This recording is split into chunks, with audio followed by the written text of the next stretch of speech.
Oh, gotta turn this on, stupid. Oh my god, that's loud. Okay, welcome guys, I'm Ayato666. This is, I got it set up here. I know, normally on a YouTube video I'm set up, but hang on. I don't know why this was all fucked up. This is not a game. This may look like a game, but this is only a test of the emergency broadcast. No, I woke up yesterday, and I just, some random...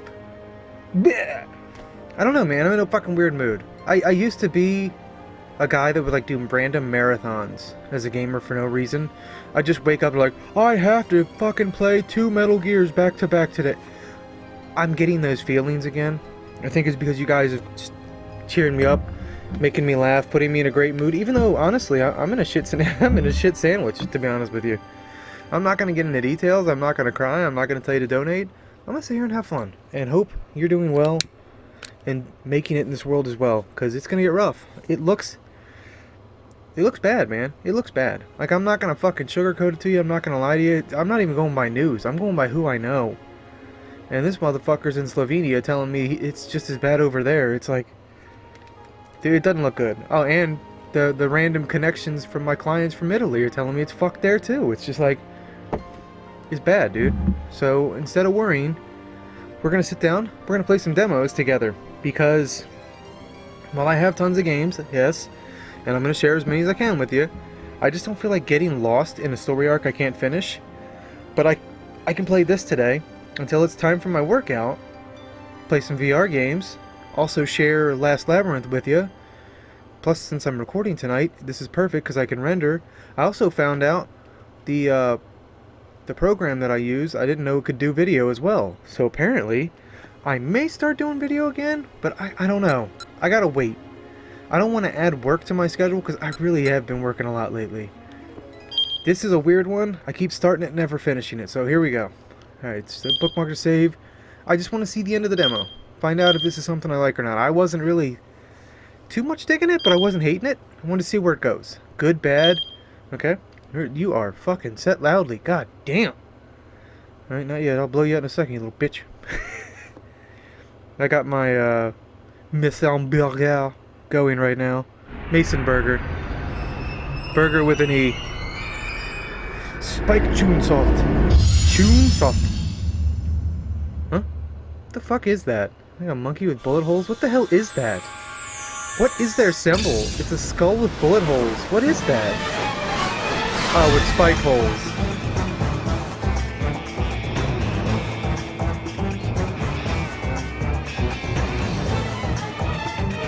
What's going on?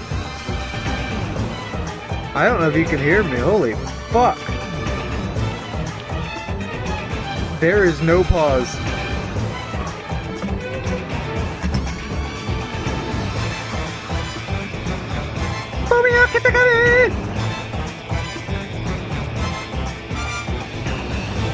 Yeah, we're doing it live. It'll calm down. Woodyard? Woodyard. Have you been to the woodyard? Huh?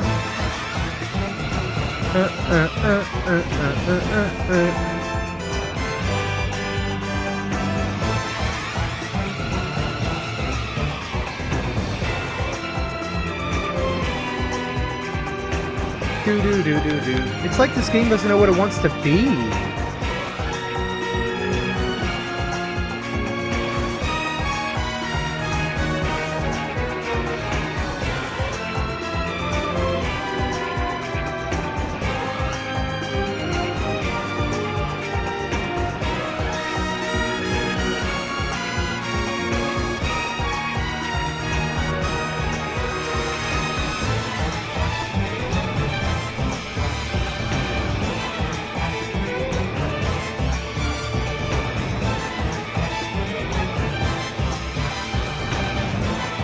I can't skip it, I tried. Here we go, it's starting to quiet down.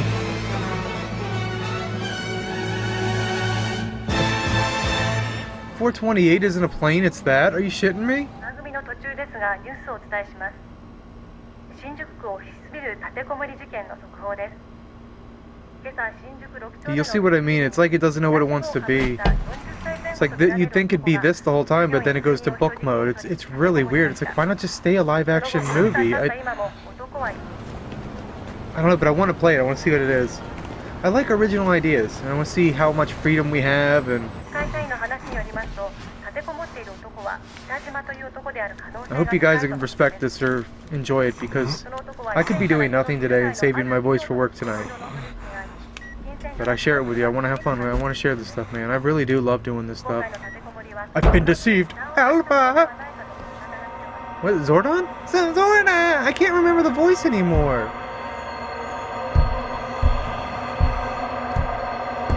I wanna rock, rock! I want... Oh. I mean, she was pounding too slow to be like, are you okay? She was singing a song, dude. She was jamming. She wasn't like, she didn't even see the dude. She's like, fucking love this song. She didn't even know he was there. Huh? Jiro Ishii.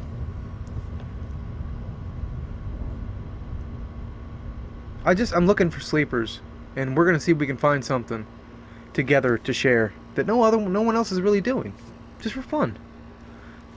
I'm tired of fucking only supporting big AAA. They already made it. I want to support some other people, man. Plus, I'm not fucking rich. As you play through the game, various mechanics will be explained. Who the fuck is that guy? In 428, you follow the stories of multiple protagonists at once. Your decisions impact their experiences as you read the story. This is only from 10 to 11. What does the day hold in store? Their fate is in your hands. Hopefully you can see them all through to the end.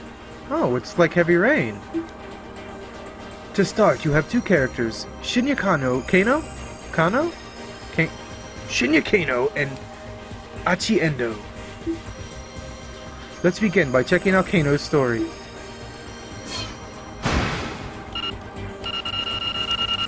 God damn it!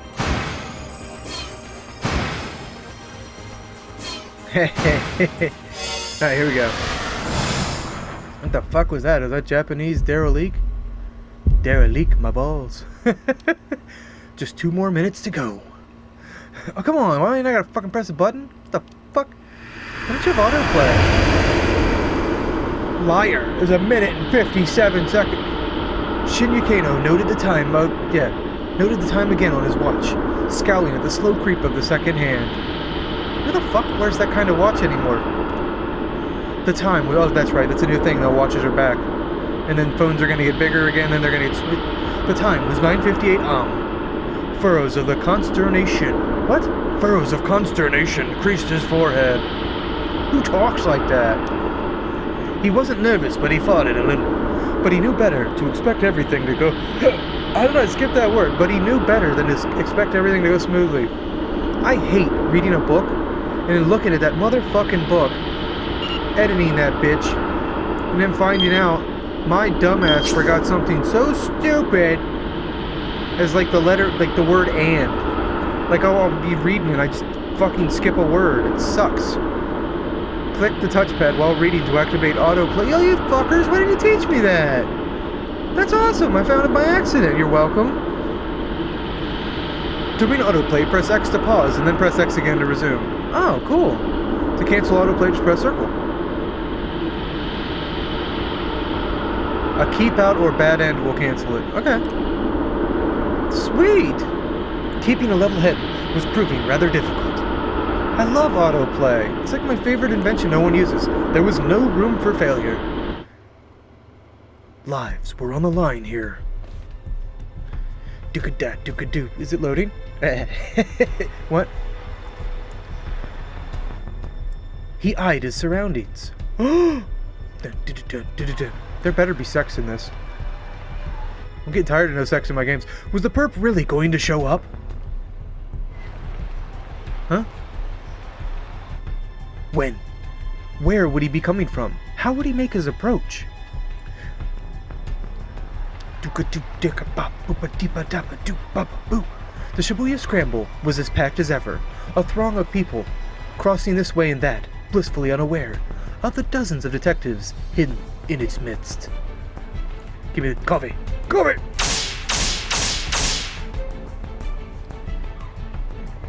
Alright, another minute and a half.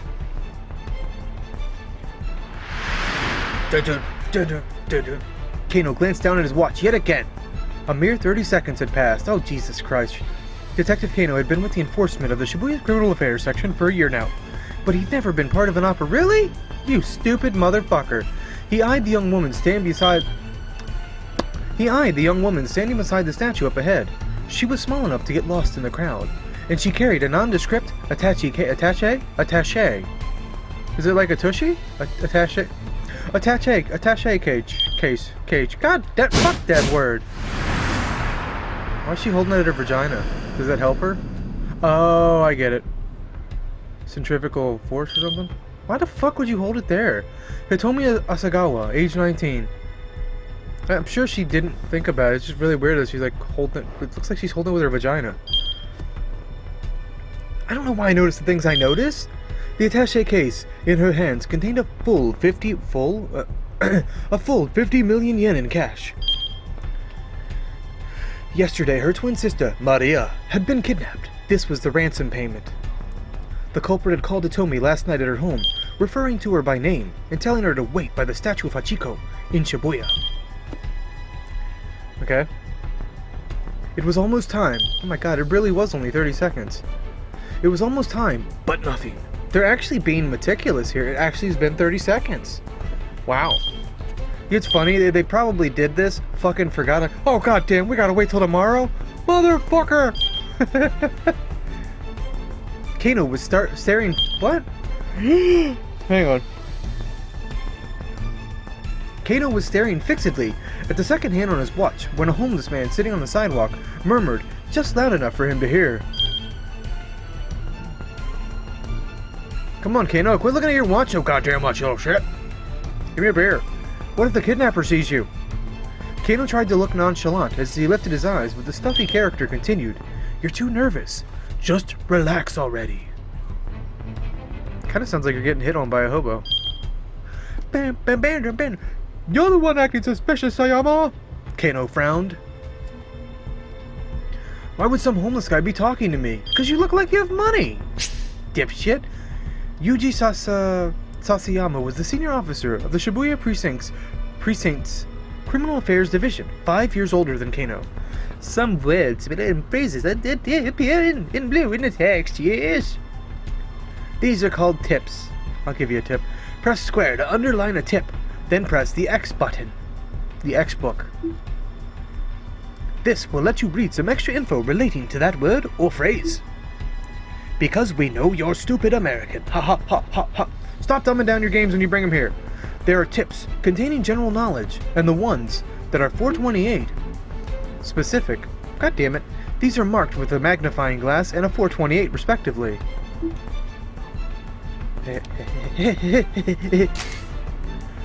Official name, Shibuya Central Precinct. Responsible for the safety of approximately 200,000 people in neighborhoods including, and then it basically is 32 places. Alright, I'm not reading that. Go fuck yourself! Okay. Bush. He always went a little overboard with the disguises. You think they pee on this in the store? I had to pee on it to make it smell authentic, kid. I take my shit serious. He claimed it was all part of the job, but word around the station was that he just liked playing dress up. That's fucking weird. Hey Val, spare some change. Sayama lurched to his feet and shuffled close to Kano. Hey, knock that off. Quit it. Fittingly for the part, Sayama reeked pretty badly. Well, ain't so suspicious now, huh, you know, fucker.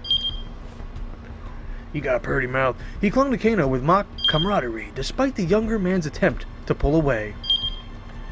Huh? Oh, that was so weird. Come on, Sayama, cut it out. Why the fuck would you add there? That was weird. Oh, whatever. Sayama's blithe confidence rattled Kano's nerves. Of course, there was good reason for that confidence. Look at that bear trying to grab that man's ass. What the fuck is he doing? And also, the guy on the ground to the right of the guy in the blue business thing, is a little too happy. I don't know what's going on. This was Kano and Sayama's jurisdiction, but they were positioned a good distance from where the handoff was to take place.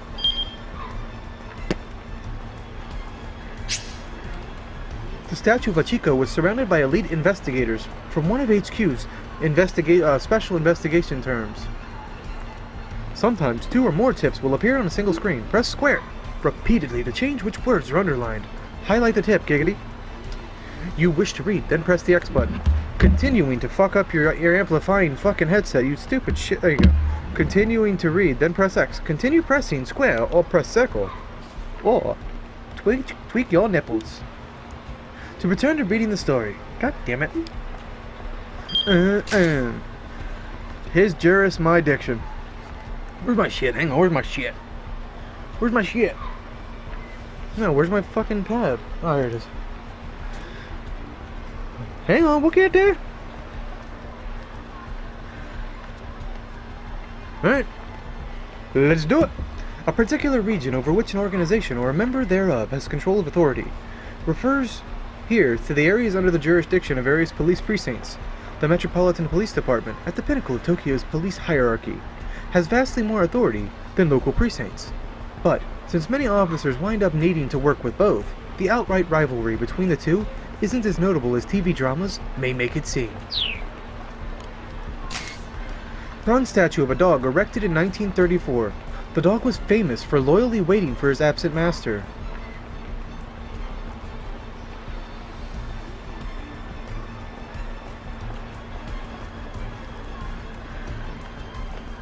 Have I heard this story before? I feel like I've heard this story. Well known as a meetup spot outside of Shibuya Station. Other popular meetup spots of the station are the display car for the original Tokyo 5000 series, commonly known as the Green Frog, and the Moyai statue by the west entrance. Huh. Wait, go back now? Oh my god, I didn't see HQ before. That's the Moyai statue? That was in Persona. The Green Frog is a bus? What? Huh.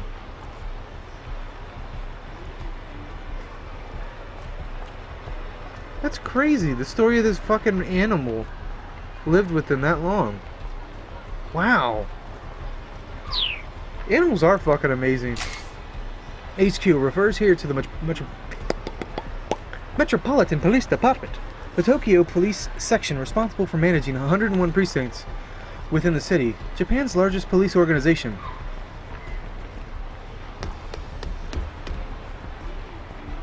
In addition to policing Tokyo, it has various other duties and authorities for maintaining public order in the capital. Turns a different color. What? Ah, fuck beans! Haha, fuck you. Kano and his partner were just there to provide backup if the kidnapper attempted to flee. You made autoplay annoying. Look, just try to relax. We'll be fine. Sayama gave him a wink. A moment later, the radio squawked in Kano's ear. Alright everyone, it's time. Keep your eyes open.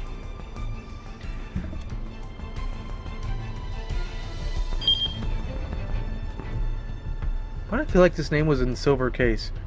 The voice coming in through the earpiece was Koji Kuze. Kuzi? Kuzi? Kuzi? Kuzi? Miss Kuzi, Mikuzi. Mikuzi. HQ's operations director. Until last year, he had been the Shibuya... I don't know what the hell's going on. Hang on. Until last year, he'd been the Shibuya Precinct's head detective and Kano's supervisor. We don't know when the perp is going to make contact. You should. You gave him a time. Don't let your guard down. Kuze's low... Kuzi's... Fine, Mikuzi's. Kuzi's low, gravelly voice echoed in Kano's ear. Someone is going to write in comments, "It's pronounced." I guarantee someone's gonna do it. At least I'm trying. At least I'm trying to give other things a chance. You don't sound too worried, Kuzi. Kuzi? Yeah. Kano winced. Winked? No, it's winced. Kano winced at Sayama's words. How could the man be so nonchalant? Motherfucking punk. The appointed time had come and gone. Something should be happening. Whack! Kano smacked himself in the thigh. Oh, I thought someone smacked him in the face. Kano smacked himself in the thigh to release a little tension. The sound was louder than he'd intended, though the suit hit his muscular physique. Oh, I missed it. It did little to dampen the noise. That is true, when you hit muscle, it's loud. He needed to stay focused. So, fucking wake up, thigh! Fucking bitch! How's that do anything? I'm doing that from now on. Come on, David, wake up. He might be called to action at any moment. Stop holding it with your vagina. The department handled abduction cases according to a certain standard investigation procedure. Was it an attempt to extort money, or was the motive something personal? Like Sonic the fucking... Everybody's Sonic the Hedgehog, apparently, in this goddamn town. Sonic the Japanese man, he's gonna fucking catch you. What is this? What? Why has everybody got fucking motion blur? How fast would you be walking here? The answer to that question determined how they deal with the criminal. And based on the investigation team's initial findings this time around, they probably weren't dealing with a professional kidnapper. Still, in all likelihood, it was someone with quite a long rap sheet. Probably someone who knew the family, but so far, they had few leads on who might bear such a grudge. With the situation so unclear, the plan was to apprehend whomever came to make the handoff on site. If the culprit ran away with the money, there'd be no guarantee of the hostage's well-being. Still nothing. Sayama muttered. Oh, god damn, that was weirdly... There he is! He's here! Oh yeah, Jim. Trying to hide the bird while trying to fucking read this fucking... Mikuzi. Kuzi broke in, his voice spiking into an excited... He's here! He's here! How did he do that? He's here! I don't know. Subject is a young male in his 20s. Wearing a banana and an orange hoodie. Wearing a bandana and an orange hoodie, fine. Kuzi, normally calm and stoic, was now squawking like an excited child. That only happened when he got particularly worked up. Kano and Sayama steeled themselves.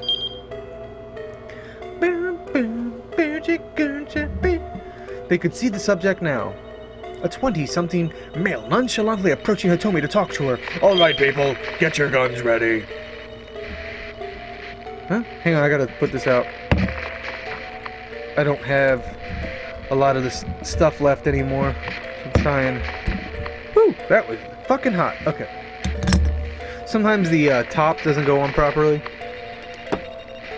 And when you have to touch it again after it's hot as fuck, it sucks ass. Alright. Cool story, bro. Be ready to grab this guy. Look at that fucking woman on the left. Look at that creepy motherfucker. He thinks he's gonna get some puss. She knows. I don't know if this will help people or hurt them. Watch the women around you. You can kind of tell from their face if you're doing good or not. I know it's a weird thing to say, but like, look at this bitch on the left. She's like, you ain't crushing that. You ain't getting shit. Even the grandma. She's like, he ain't getting shit. It's so weird. They do that. They really do. I don't know why they do that. I guess we're all kind of nosy a little bit. Now, where were we? Alright, people. Be ready to grab this guy. Kuzi was stationed in the mobile command center, not far from the introspection. Introspection? Really? Shut up, brain. Keeping tabs on the situation via video surveillance from the camera team. What? Ah, well, I'm gonna fucking look at something. The young man started speaking enthusiastically to Hitomi. Yeah, hey, fucking pal, I fucking masturbated here. I don't know what the fuck. I'm terrible with small talk, dude. And then usually if I do well and the woman gives me like a beautiful smile, I'm like, retreat! I don't fucking know why my mind does that. It's not even like I run away or anything, it's just like I run out of things to say. Like, I didn't expect her to respond so happily, and now I'm like, retreat! The detectives watched uncertain. Was this really the kidnapper? Absolutely. He's got a hoodie. That's got to be him. Kano took a step forward, then hesitated. The situation still wasn't entirely clear. You'll encounter sections like these during the story. These choices will change the lives of other people in addition to changing your book. Story. Own fate. Use the D-pad to make your choice, then press the X book button. Fuck. The current choice will not impact you or any of the book. The other protagonists. I gotta stop reading the book. I did this, so I'm gonna do this. Let's him get him! Fucking punk! Yep, That's him, alright. Kano took a step forward. Hold it! Sayama yanked him back. Don't be so hasty. But just watch for a minute. Sayama gestured with a nod. With Hitomi steadfastly ignoring him, the young man slunk away. Fucking bitch. Slunk away. What the fuck? Guess it wasn't him. Kano felt the tension of the moment linger in his spine. Guy must have been hitting on her. Really? You're gonna teach me what hitting on her mean? Sayama muttered. What is hitting on her? Succeeding at meeting someone on the fly like this takes... Okay, I'll give you a fun fact that I really don't need to tell you it all. A girl wrote ILY, and I'm like, what the hell did she not spell? So I had to look it up in the Urban Dictionary. Shut the fuck up. I'm fucking old. Shut the fuck up. Okay. Looks are also important. Sometimes, of course, the person's... What? I don't think I read that. I'm reading it over. Succeeding at meeting someone on the fly like this takes a special knack. Looks are also important. Sometimes, of course, the person trying to get your attention out of nowhere is just trying to make a sales pitch for a product or a nearby establishment. At first glance, it isn't always easy to tell the difference. What? I mean, she is pretty cute and all. He had a point. That actually changed, though, of course. So, that changed what came up to look at. That's a weird thing. Because, like I said, I didn't make that decision. I've played this many times, I've never finished it. I want to fucking finish it. And when I'm with you guys, I force myself to do things. Something in Sayama's voice made Kano brace himself. Huh? She's got nothing on Michan. Boom. Waka waka. Michan was Sayama's wife. They'd gotten married just last month. Oh, let me tell you, Kano, married life is the best. You gotta hurry up and give it a try for yourself. This was... No one says these words. This was Sayama's favorite topic lately, and Kano was getting motherfucker. Sayama, come on, just knock it off already. The phrase had become a common refrain of his since the department partnered them. Autoplay sucks ass in this. Fine. Let's talk about your girlfriend then. Huh? Oh? Now, you can't be serious. Sayama leaned in close again. What's she like? We're not having this conversation. Kano muttered, looking away. Aw, come on! Sayama set his hand on Kano's chest, still playing the homeless troublemaker. Show me your phone. Let me see your lock screen, you know what I'm saying? Huh? Sayama pawed for the phone. You've got a pic of your girl on your lock screen, yeah? I do not. But he did. It was scary how on the mark Sayama's instincts were. Hey, cut it out. We're in the middle of an investigation. I am investigating. Sayama chuckled as he plucked the phone from Kano's pocket. This is what I mean, like, it has moments where it's good and then it's like, what is this? His face scrunched up with astonishment as he looked at the lock screen. The heck is this? It's not... Ain't this Masami Nagahama? What? It is. A national star. Tends to play the heroine on national morning soap operas or in national historical dramas. Songs have been a series of national hits, and she's even slated to host this year's N National Singing Competition program. Everything about her is national. Okay.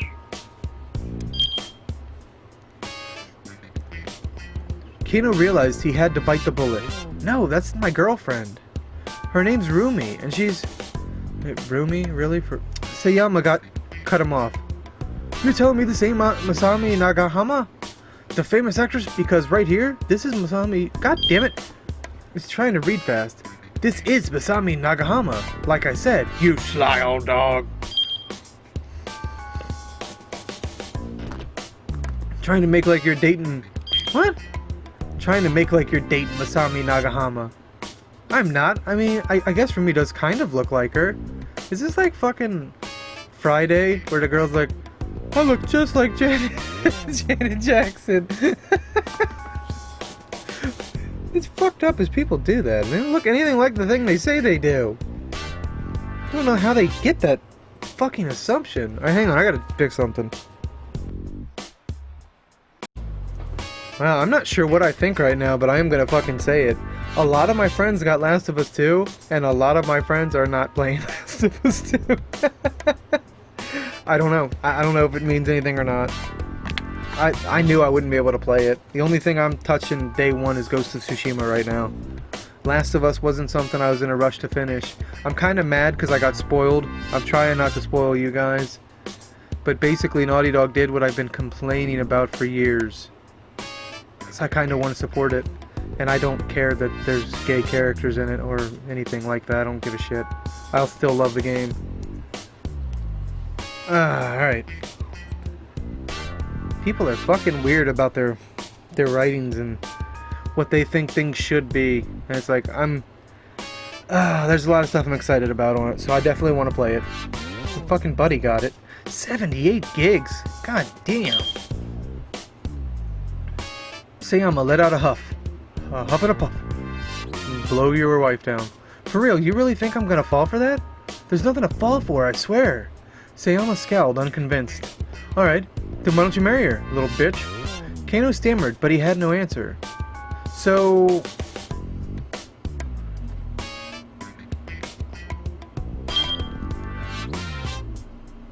they lied. It's not really changing the story, but I don't remember this being how it was. Like, I literally played for a bit before I started this. I don't remember these questions or this. So it did change. It may not have changed in the impact in the story, but it changes what they're talking about. The decision.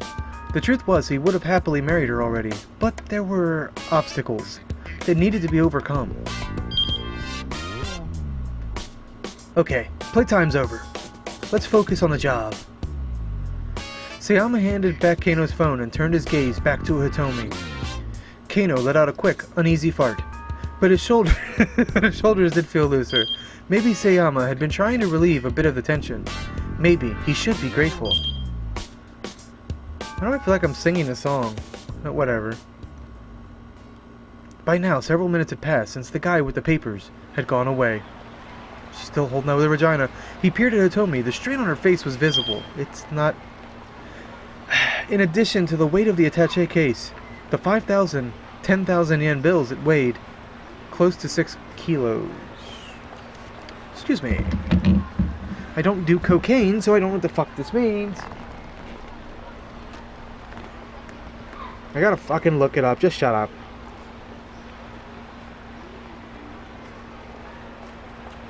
Okay, I have no idea what the fuck that is.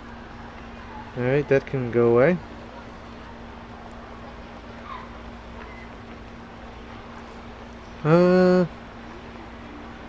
I'm probably gonna get searched by the BFBI for this. How heavy, with a B, is 6 kilos?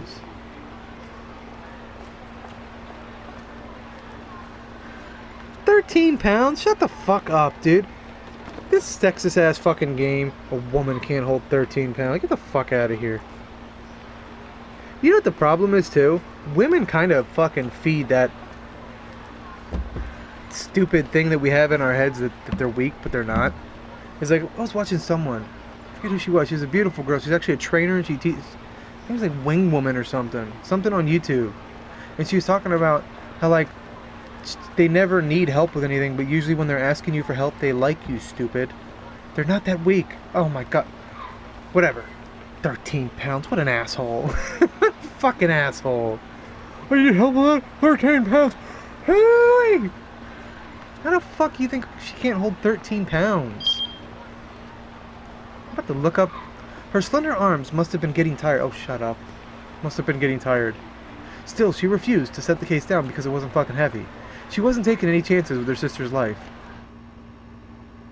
I don't know why it saves. The kidnapping case had begun the day before, around 7 p.m. at... Shut up. I missed a letter, but I added it. This is MPD Dispatch. This sounds so much like Parasite Eve. The Shibuya precinct is reporting a missing person, believed to be an abduction. Subject is Maria Osawa, a 19-year-old student at Midoriyama Academy, last seen at the LL Diner near campus. In Japanese law, the act of indirectly luring or deceiving someone into the control of a third party is known as kidnapping. Using forcible threats or violence to achieve the same result is known as abduction.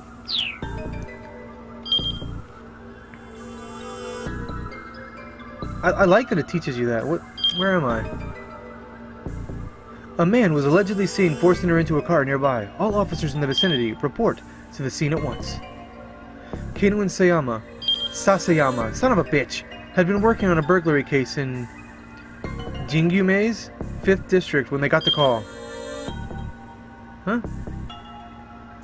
It's LL Cool J's place. The two arrived at the LL Diner at 7:15 p.m.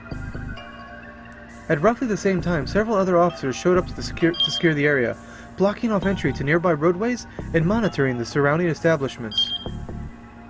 I don't even remember coming here.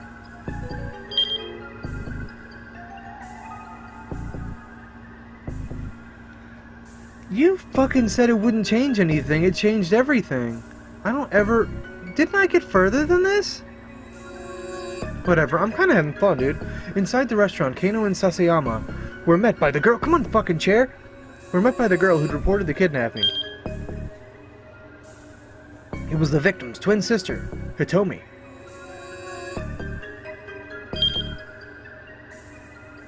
What? I thought Hitomi was holding the case. What the fuck is going on? Did they fuck up? It was the victim's twin sister, Hitomi. My eyes went back to Hitomi.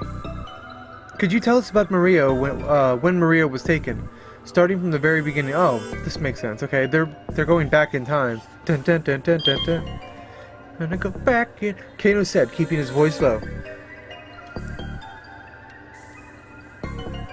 My sister and I, we were supposed to go to a party together today. Oh, I didn't know this. Today, Hitomi was trembling, her voice hoarse. But I messed up the time. I showed up right at 7, an hour later than I was supposed to. The fuck starts a party at 6? Gay. So Maria had gone to the party all... What the fuck? So Maria had gone alone to the party. A mixer for locals and exchange students. That's weird. There's something off about this. Hitomi, arriving late, had showed up just in time to glance out through the restaurant window and see her sister getting shoved into a car. She described the vehicle as a blue station wagon of Japanese make. Why? Why would they fucking describe their own cars as their own car? Oh, whatever. Well, translation's weird. Why would something like this happen to her? Hitomi held back her tears, but she was shaking all over. Did you get a look at the kidnapper? Yes, it was a man, middle-aged. Oh, that helps in no way at all. There was another eyewitness, Leland Palmer. That's a generic white name ever. He identified himself as a lecturer at Hitomi and Maria's school. He is such an oddity. No one has questions about him? I saw too. It's like Hitomi says. Uh-huh. Oh, I hit pause. God damn it.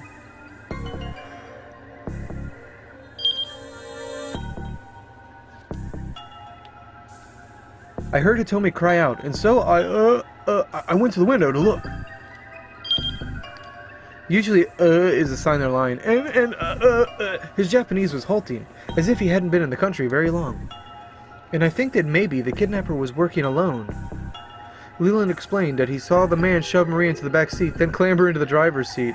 If he had an accomplice, wouldn't they have been driving? Neither Hitomi nor Leland had gotten a look at the suspect's face. This is weird. Kano was interviewing others who had been on the scene, looking for other potential witnesses, when his phone rang. It was Yoshio Kajiwara, one of the senior detectives. We've set up a task force for the investigation. Get back to the station once you have a handle on the situation now. 10-4, appreciate Pop Monkey us. Barely half an hour had passed between the time the kidnapping was reported and the time the task force began operation. Roughly 150 people are working on the case in the Shibuya Precinct's conference room. The main force at work is HQ's 1st Special Investigation Unit. Additionally, other detective sections, a riot squad, and investigators from neighboring precincts have been reassembled. Why am I doing that? Stop adding things, fucking brain. Fuck you. No! I don't know why I'm using this. Well, why am I using this? When Kano and Sasayama got back to the precinct station, Kuzi had already arrived from HQ. He informed them that a response team had been formed to investigate the victim's home. In a case where someone has been abducted for ransom, it is often difficult to resolve the situation without cooperating with the victim's family. But the family can also be a hindrance in making an arrest. To help guide the family's actions, a response team is assembled and stationed at the victim's home, led by an investigator with the proper training. I could have gone way longer than that. Shut up. And back. Kano could feel a peculiar tension in the air. Unfamiliar with MPD detectives. What? Unfamiliar MPD detectives scurried to and fro around the Shibuya offices. He pulled one of them aside to get a quick update.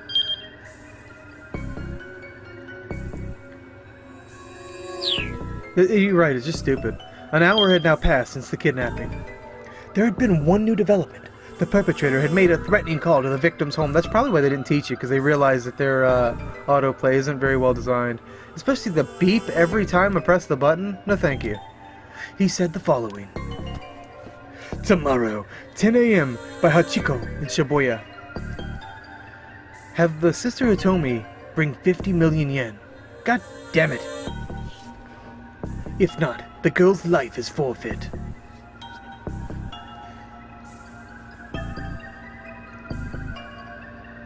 Kajiwara from the precinct was put on the response team along with detectives from elsewhere who'd received special training in abduction cases.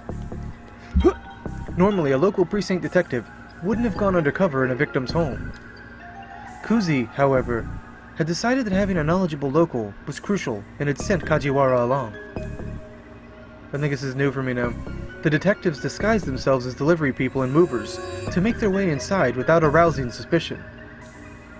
Arriving there at 8:30 p.m., I guess, because it's nighttime, the response team had come prepared to run a trace if the kidnapper contacted the family a second time. The act of pinpointing the source of an incoming phone call. The police are not allowed to do this independently without oversight. They must go through a formalized process that includes securing the cooperation of the phone company. In the past, conducting the trace itself would take time, but nowadays, acquiring the location can be practically instantaneous. I like that they add little things like that. I think it's kind of neat. Oh my god, they're using a Dell. Is that even legal? Hang on, I want to check something. I gotta make sure all my stuff is charged, because like I said, I'm reading tonight, so hang on one second. Fucking tablet takes hours to charge.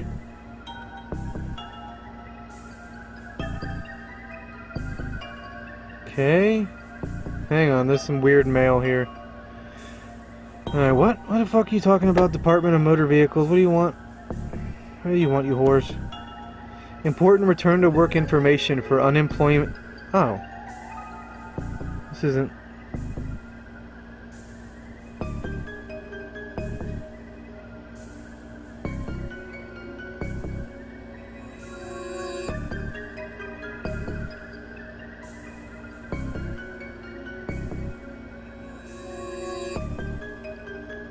Wow.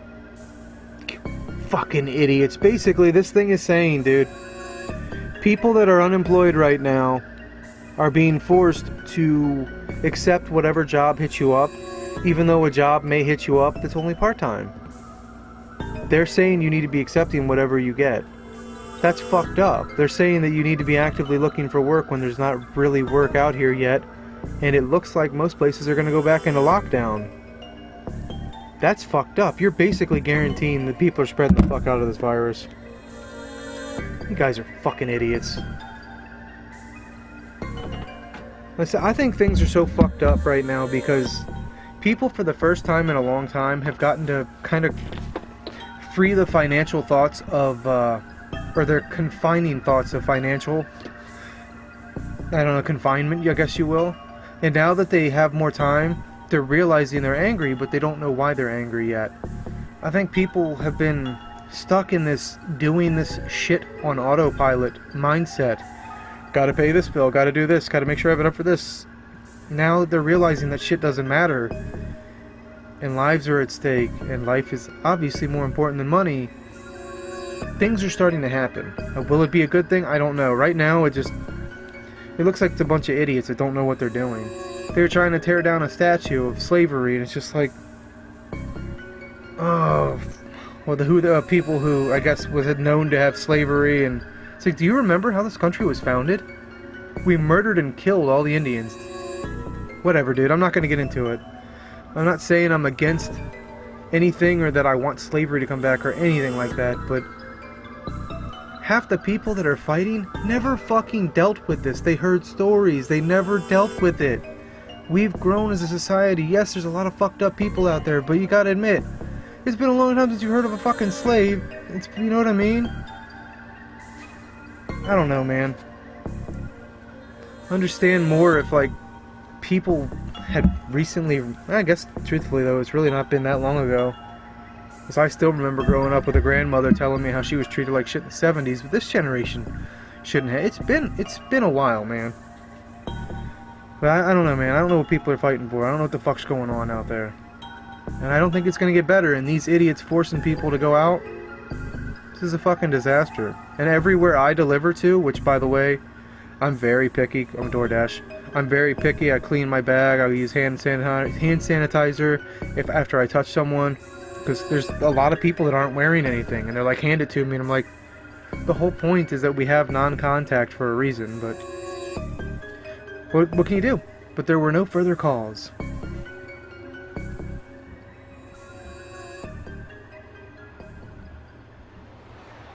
Huh? Kano checked his watch again. 20 minutes had now passed since the time designated for the ransom handoff. Alright, so we have 40 minutes left. Are you fucking kidding me? The kidnapper had yet to appear. Crap! You think we might have spooked him? I don't know.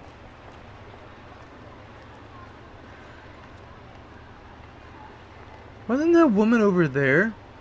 Shut up. Shut up, brain. He wondered aloud. Hey, stay calm. Sasayama, scan the passing throng. The fuck translated this? He's just playing with us. Why'd this guy even pick this place? Kano voiced the question he'd been asking himself ever since he'd heard the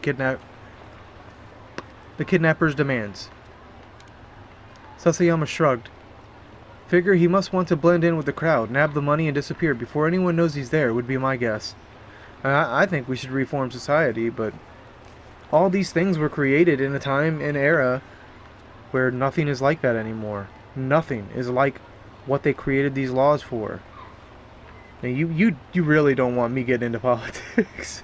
I would take away so many freedoms because they're not freedoms and people abuse them. Like motorcycles, gone. Trucks, gone. I think trucks kind of screw people in the moving business and stuff out. Like, if you really need to be moving shit, you should be paying that company to get a truck. You should not have a truck wasting all that gas, money, fucking noise, all that shit, literally. And I want people to admit this, and they won't. And they won't. You fucking use that truck like 3 times a year. Actually use it, don't you? Kiss my ass. Fucking hate that shit, dude. It's my freedom. Whatever. Your freedom shouldn't hurt other people's freedom. I shouldn't have to hear a loud piece of shit truck every 5 minutes when you don't even need it. I wish they do what like Europe did and fucking force people to drive mini little fucking beanmobiles. It'd fucking be amazing. And motorcycles are garbage. They made a new one. I'm gonna keep saying this. I don't care. They made a new one.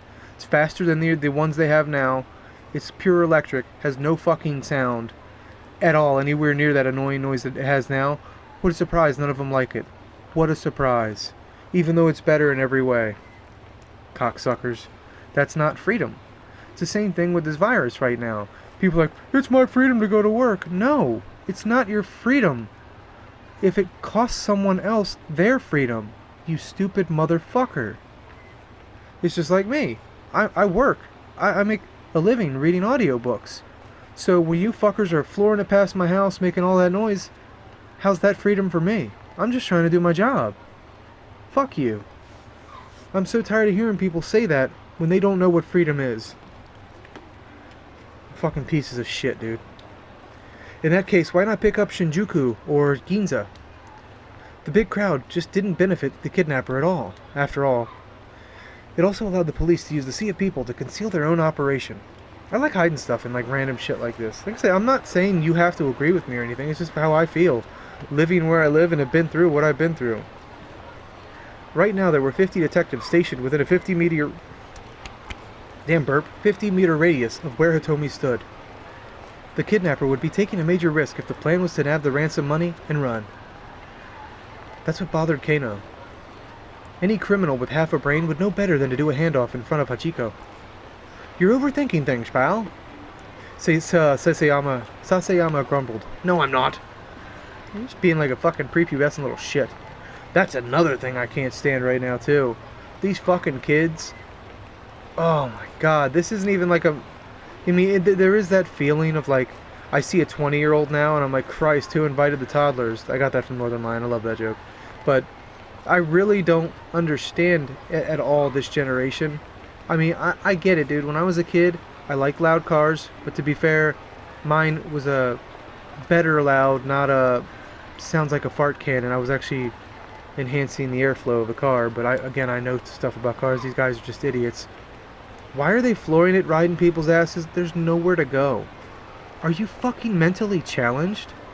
I know you're kids, but are you fucking stupid? You have nowhere to go and nothing you're obligated to do. What the fuck are they rushing around for? It's not like they have papers to get home, curfews to rush to. What the fuck are they doing? God, I fucking hate this neighborhood. I don't know if it's just where I live or what, man.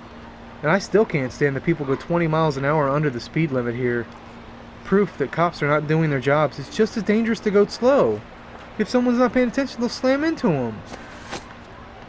Like I said, I've seen people pulled over for that shit. Kano reached into his pocket and pulled out his notepad. What? This was Kano's dick diary. Sasayama has a small penis, and that's all that's in the book. It's one sentence, which he always kept close at hand. Sasayama rolled his eyes. That thing again? Kano ignored him, flipping through the notepad pages.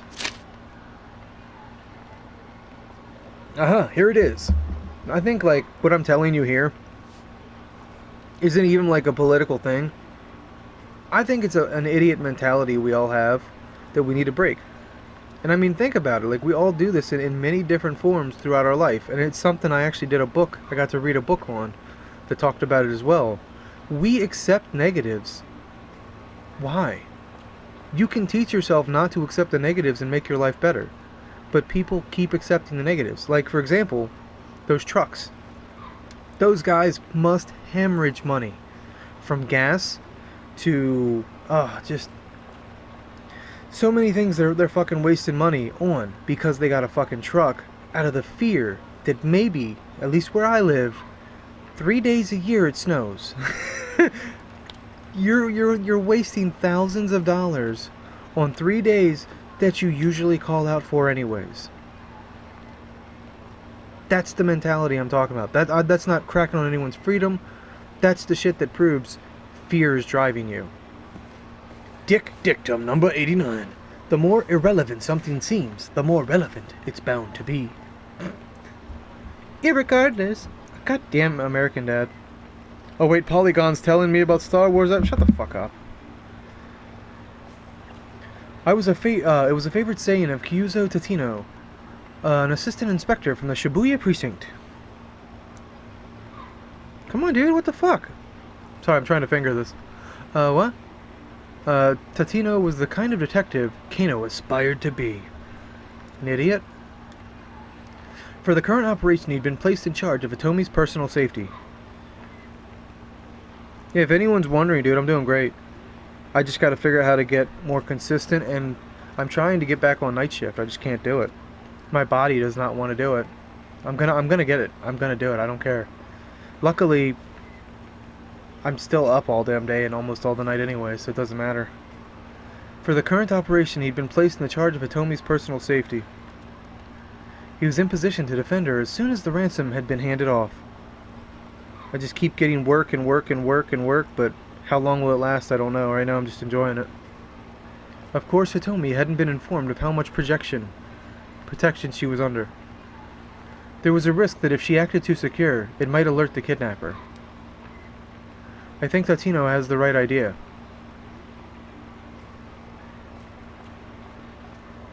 Yeah, whatever. I'm like thinking, shouldn't they be holding that a little differently because they read right to left, but whatever. Okay.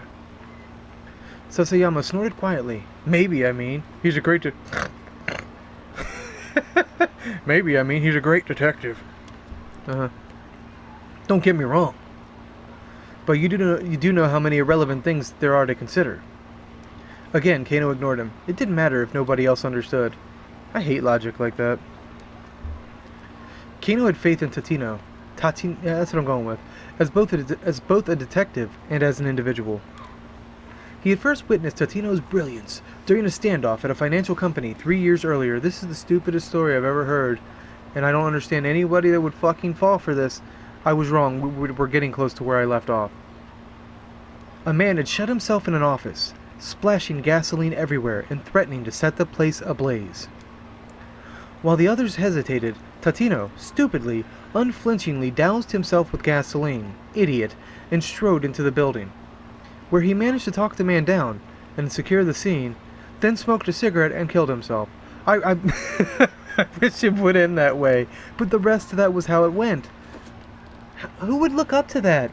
This man's a genius. What? He put gasoline on himself. He's a fucking moron. I don't understand the logic of this one. The others had been awestruck by Tatino's actions. That guy looks like he got his first naked picture from a girlfriend. The guy behind him's like, fucking tall people get out of fucking way. The women don't know what's going on. It's like he's the only one that sees what's going on. And Kano, who at the time had been content to be a run-of-the-mill policeman, had found it quite inspiring. What in the fuck are these sounds? Is he in a fucking wind tunnel? Some of this game is really weird. Still, you know. Sasayama murmured under his breath. I like how that guy's giving the homeless-looking man a dirty look. That's cool. Huh? Oh, as a great detective as Tatino is, it's not like anything else. It's not like anyone else in the world has ever heard of him. I suppose not, Kano said. So? Only time anyone ever hears a cop's name is if he's caught up in some scandal or killed in the line of duty. I mean, doesn't really seem fair, does it? Kano just shrugged. It was a strange definition of unfair, really. I mean, you've got celebrity chefs and celebrity hairdressers and stuff. So how come no celebrity gumshoes, you know? He gave him a little like, are you fucking stupid? I'm like thinking right now, what about Sherlock Holmes? Whatever. There are famous detectives, you're just an idiot. Look, please, I think that's why he's giving a look. Are you fucking serious? Can you just focus on what we're doing here?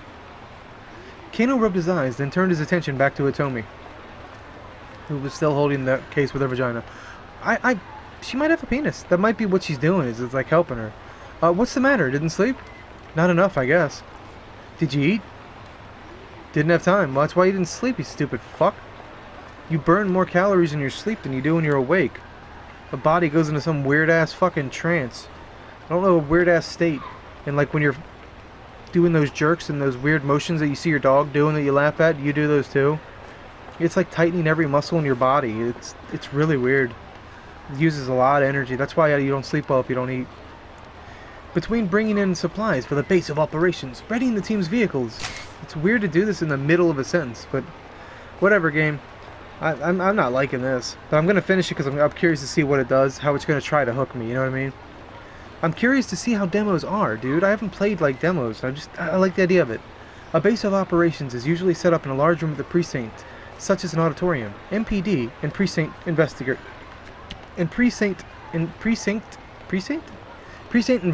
assemble there, and communications equipment. What?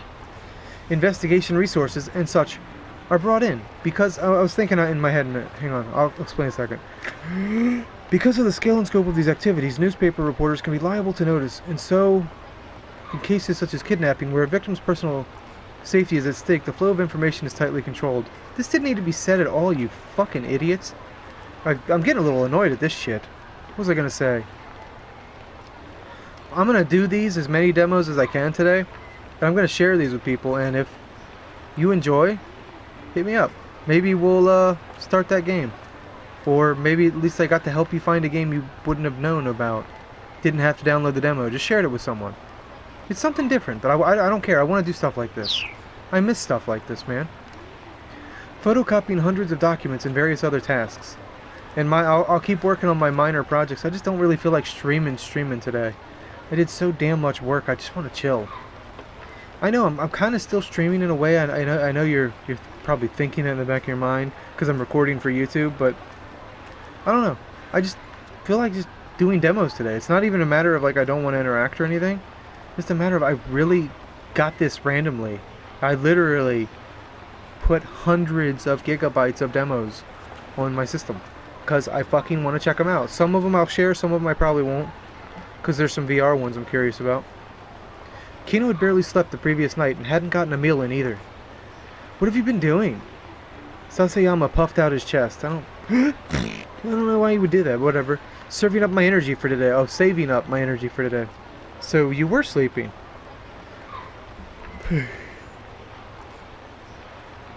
Get to the fucking point, game. Kano gave a wry chuckle at his partner's lack of shame. I don't think I'm getting this one. But someone's like, this is amazing. You need to get this, Ayato. You better not. Comments. There he is. Kuzi's voice chirped suddenly through Kano's earpiece. A man in his 20s, wearing a sleeveless red jacket. How the fuck would you buy a sleeveless jacket, you fucking idiot? He's carrying a garbage bag. That negates the point of needing a jacket. Why are there sleeveless jackets? That's fucking stupid. Whatever. A young man had emerged from the crowd about 15 feet from where Hitomi was standing. He strode toward her, a sinister look on his face. Kinda looks like he farted and he's trying to get away from it. I've done that many times in a crowd. I did it at DoorDash the other day at fucking Little Caesars. I was like, okay, it's been a good solid 5 minutes since this bitch has even said a word to me. I'm gonna let it out. As soon as I let it out, she comes in there and she just gives me this look like, I swear that women have some kind of sense for whatever. He didn't match Hitomi's description, but Kano felt a jolt of nerves all the same. Maybe the kidnapper had hired some young street punk to snatch the ransom payment. That our guy? What do you think, Kano? Sasayama whispered. Yeah, that's him. I think he's gotta be. This was it.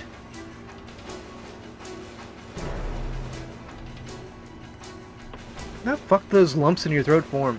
Kano swallowed the lump in his throat. He bent his knees, ready to act fast. Blood rushed to his leg muscles, banishing the stiffness that had begun to take hold. Could this be the culprit? Or perhaps...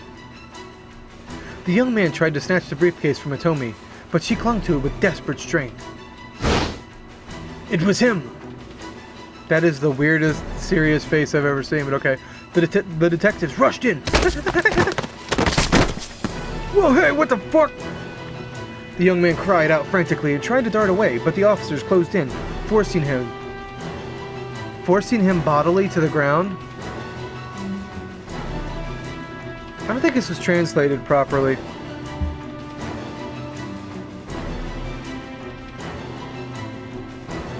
Yeah, the fact is, like, here's proof that my buddy is not lying. The EU is prepared to bar American travelers when it reopens borders July 1st. So clearly, it's not going well for anyone. Target secured, and all we're gonna do is blame each other. Oh, they're really bad there, so we're just gonna block them. It's not really what's going on. They don't know what to do, and no one would really ever know what to do in this situation. It got to the point where it's uncontrollable now. They're still finding out that virus is doing things to people who have even beaten the virus. It's fucking insane, dude. The fucking insane part is some of us could have had it and don't even know. Oh geez, I think we've got another suspect on the scene. Beak! He's taken the ransom! Kuzi's hysterics made Kano spin around. Sure enough, a foreign-looking man was sprinting away, attaché case in hand. The mob of detectives scrambled to pursue. But none of them were fast enough. The fuck? It's like we're in America. The weird thing is, hang on. I mean, you're gonna fucking say you have seen it because TV show shows them get caught. I'm trying to think, in America, not cracking on Japan here. Have I ever seen an American cop actually catch anyone on foot? I grew up in a bad neighborhood, dude, and they never caught me. They never caught Corey. They never caught Brian. They never caught Joey. Have you ever seen a cop catch anyone in America on foot? Comments below, because I haven't. That's fucking weird. I literally can't think of one time. I'm sure someone's like, oh, I got caught. Fuck you. What should I do with this guy, sir? Put a finger in his butt. Might have some connection to the kidnapper. Put a finger in his butt to prepare him for what's to come. I don't know what it's like in Japan prison. I'm sure it can't be very fun. He might have some connection to the kidnapper. Should I bring him in? Huh? Oh, sure, that'd be swell. Are you even listening? I'm on it. With the help of one of the remaining detectives, Kano brought the suspect back to the Shibuya precinct. I keep waiting for Sonya Blade to come out and kick the shit out of him. I thought you were a girl at first. I really did. Look, how many times do we have to go through this? The light's supposed to be shining, not conveniently near his face, it's on his face, you stupid motherfucker. You're supposed to blind him and make him a little uncomfortable. You're not supposed to nicely light the room so that... In the interrogation room, the young man who gave his name as Achi Endo steadfastly insisted on his innocence. Why'd you try to steal that case? You look fucking cool, man. You're fucking pretty. Kano watched Achi's face intently.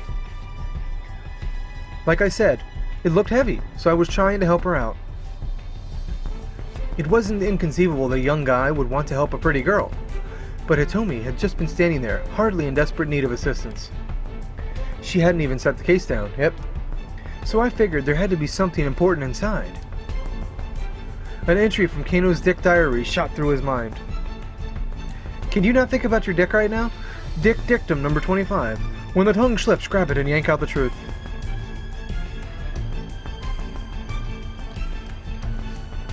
Classic advice for a questioning. Something important you say? Such as? How the heck would I know? Achi spat. He huffed and slumped back into his chair. A lot of huffers. What the fuck was he looking at? This standard textbook back and forth had been going on for nearly an hour. You are not good at this. Kano didn't mind. Chasing down criminals was all well and good, but questioning suspects was another key part of the job.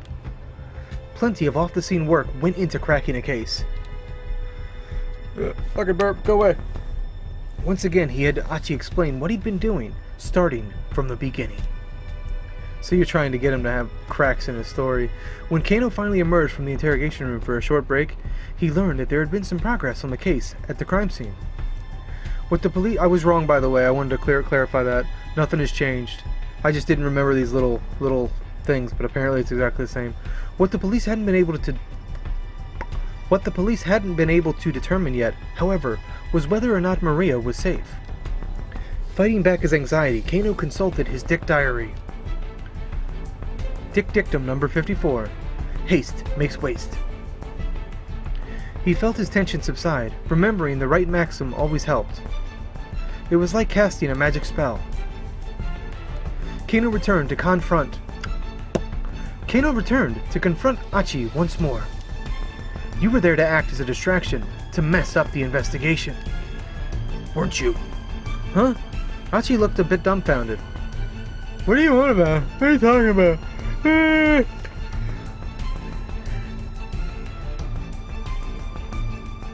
Dick dictum number 55. The truth hungers to be free. You hungry? What? Got some katsudon if you like? This sounds pretty good. Japanese dish consisting of a bowl of white rice, topped with breaded pork cutlet, and egg. There are several variations, such as sauce katsudon, where the egg is replaced with Worcestershire sauce, and miso katsudon, that is fucking weird, where the pork is stewed in miso. Not typically the sort of thing a policeman offers a suspect during an interrogation. This could be seen as baiting with food, and is to be avoided. Oh, nice. So they're actually telling you this is kind of a mess up in the story. That's weird. Okay. Achi nodded silently. Achi devoured the bowl of katsudon with gusto. He looked as if he hadn't eaten in a while. Alright, then spill it. Alright, then spill it. I'll be cool if you just flip the fucking food over. I did what you said, idiot. What? What's this guy after? Achi shrugged. He murmured. A thick slice of egg-laden pork between his teeth. Why is this making me fucking hungry for chicken parmesan? Alright. How many accomplices do you have? Kano asked. Too many! But Achi just shook his head as he inhaled his food. Resignedly, Kano flipped through his notebook once more. Let's see, number 115. Use the lights to your advantage, which you did not do. As the minutes ticked past, he found himself referring to his book again and again, trying a dozen different methods to tease out whatever his suspect might be hiding.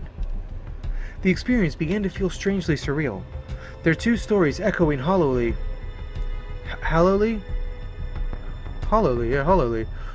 in the interrogation room. I'm sorry, my mind's like wandering right now. I'm thinking about this fucking book that I'm supposed to be doing. I'm doing an audition for tonight. But the dude wanted his words. We already talked, and I told him I can't do that. We're not doing it. But I'm like trying to think what it is. He wants a Clint Eastwood British voice. What you looking at, punk? What the fuck is that? What is that voice? I I can't picture it. I can't. What you say, punk? I have no idea. Oh, you gotta be gravelly. What you say, punk? Make my day. What the fuck? Oh, I can't do. It's like an accent and an accent. It's fucking weird. I had to look at it, see what his point is, and see how I can try to make it come across. I also found someone. Shit, I do want to share this with you guys. This guy did a really good job. I don't know who he is. If I see him again, I'm gonna watch some more of his stuff. Because I mean, David Attenborough's fucking not gonna be around much longer. And when he passes, I'm having an Attenborough party. I don't care. He was one of my favorites. I found this video on YouTube called "Greatest Storms on Earth: Best of Tornado Alley." The guy they got to narrate did a phenomenal job. I'm probably going to see if I can find him, see if maybe he's a voice for that channel. I really like what he did here. Alright. Okay. Hey, he finally did it right. Eventually, Kano looked at the clock and realized that the questioning had been going on for nearly 5 hours. You fucking suck at this, dude. He still hadn't made any headway. What was he supposed to do next? Totino would know, but he sure didn't. Still, he was determined to do whatever he could to keep the victim and her family safe. Gritting his teeth in frustration, he perused the Dick Diary like it was a scripture. I hate that, like, my dad could come home and hear me reading this and wonder what the flying fuck I'm talking. As I glanced at my Dick Diary.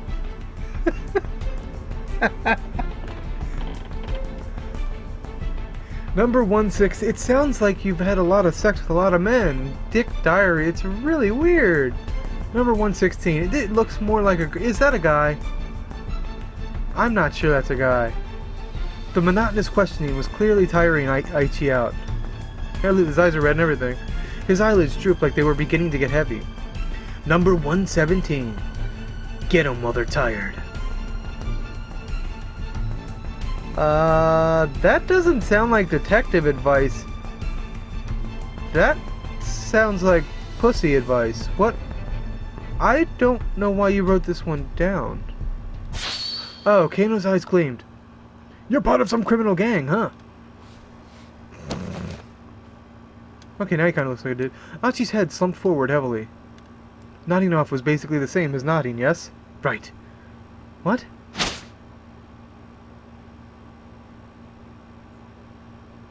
Mr. Kuzi, I did it! Are you fucking kidding me? Is this game's attempt at humor? It's not good when I have to ask that. The young guy we grabbed at the handoff site, he finally confessed to the crime. If somebody writes this is the best game they've ever played to try to make me buy this, I'm gonna fucking punch you. What? What are you talking about? Kuzi laughs in disbelief.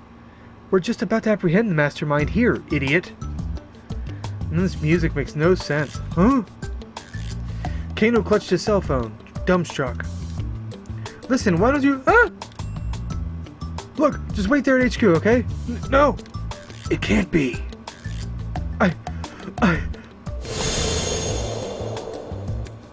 Is this over?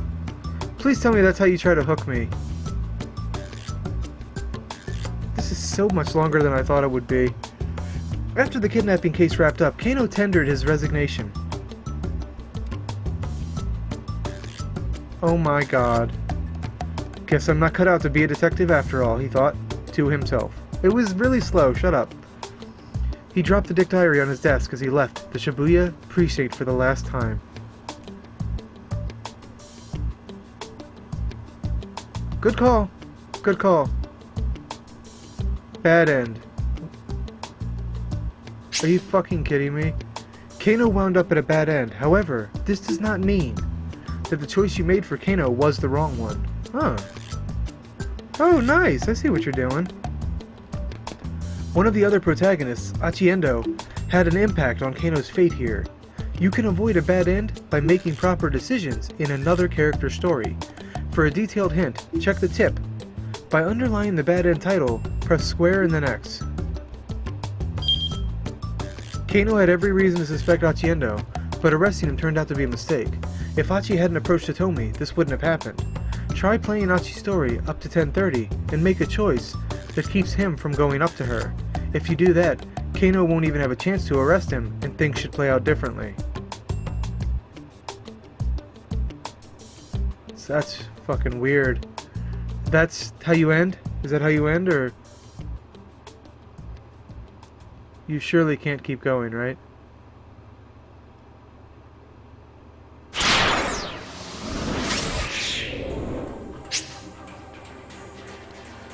It's still going. This is a fucking gigantic demo. I want to see if it hooks, how much it changes it.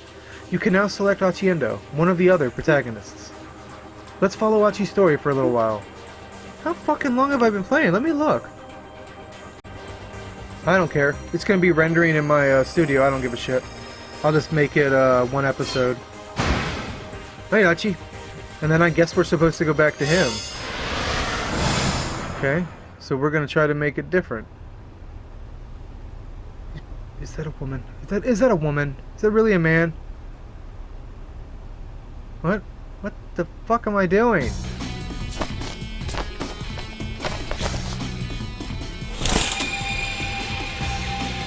That's the weirdest opener ever.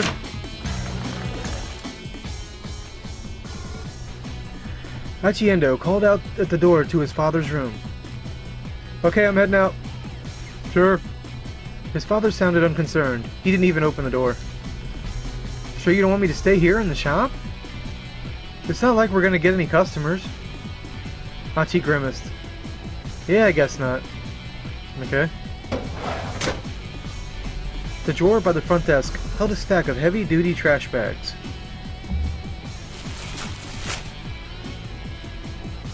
Achi pulled a few of them out. What the fuck?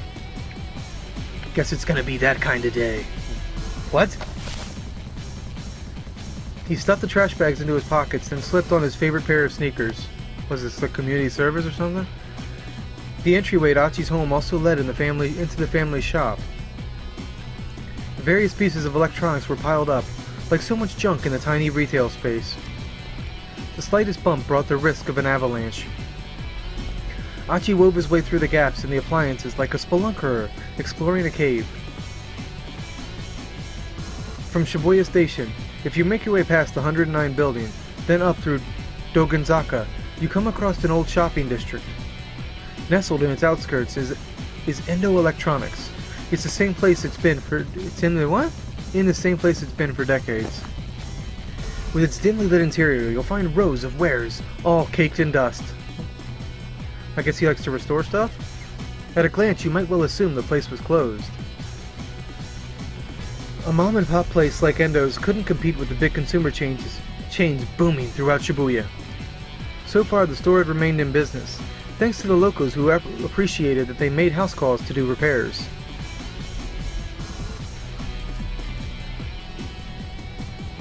But things weren't looking too good for the future. Oh, that sucks.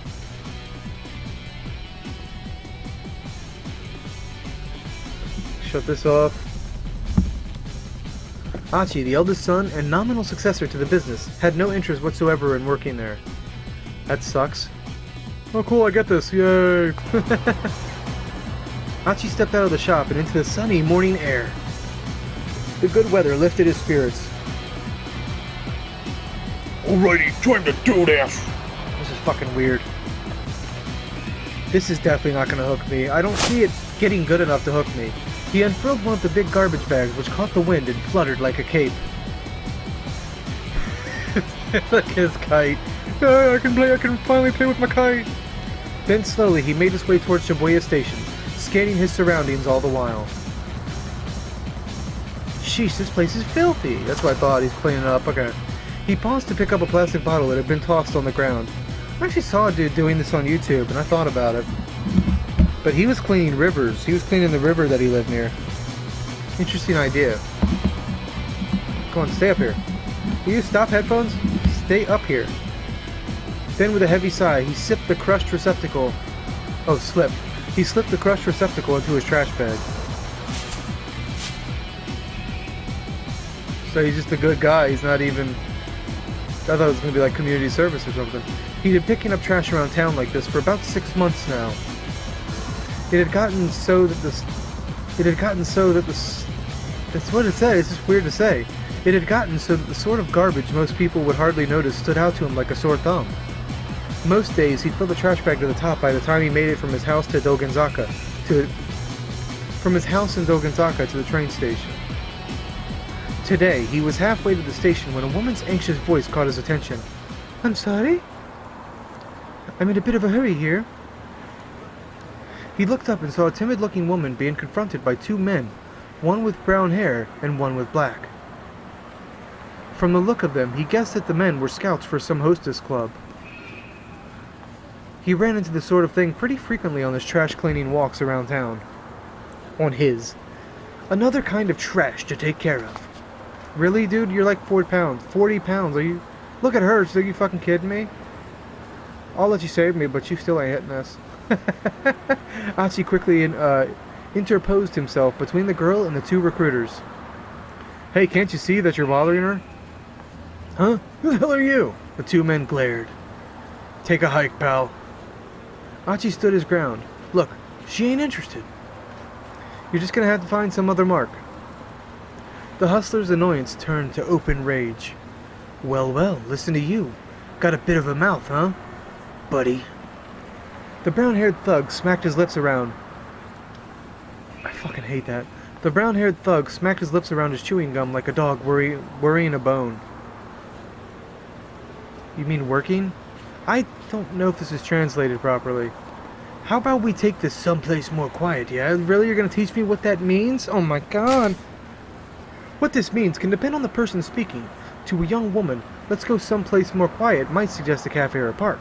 But to a street punk, it might mean an alleyway where passerbys are unlikely to interrupt.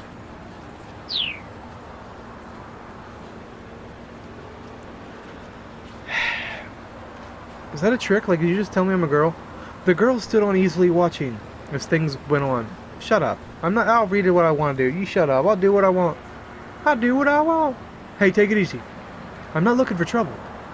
Is that supposed to be an apology? On your knees and beg, pal. Oh, Jesus Christ. The man spat his gum onto the ground. Achi looked down at the glistening wad of gum on the sidewalk. His last shred of goodwill vanished. You better pick that up. Right now. What? Didn't you hear me? Because I told you to get down on your knees and... What the fuck was that? Achi's hand shot out. Shot out. God damn it, this is fucking weird. Achi's hand shot out, grabbing the man by the jaw. And what? That's weird. Whoa, easy, pal. The other man's bravado drained from his face. Achi tightened his grip on the brown-haired hustler's jaw. Sweat dripped from the man's reddening brow. The man struggled, but Achi just tightened his grip.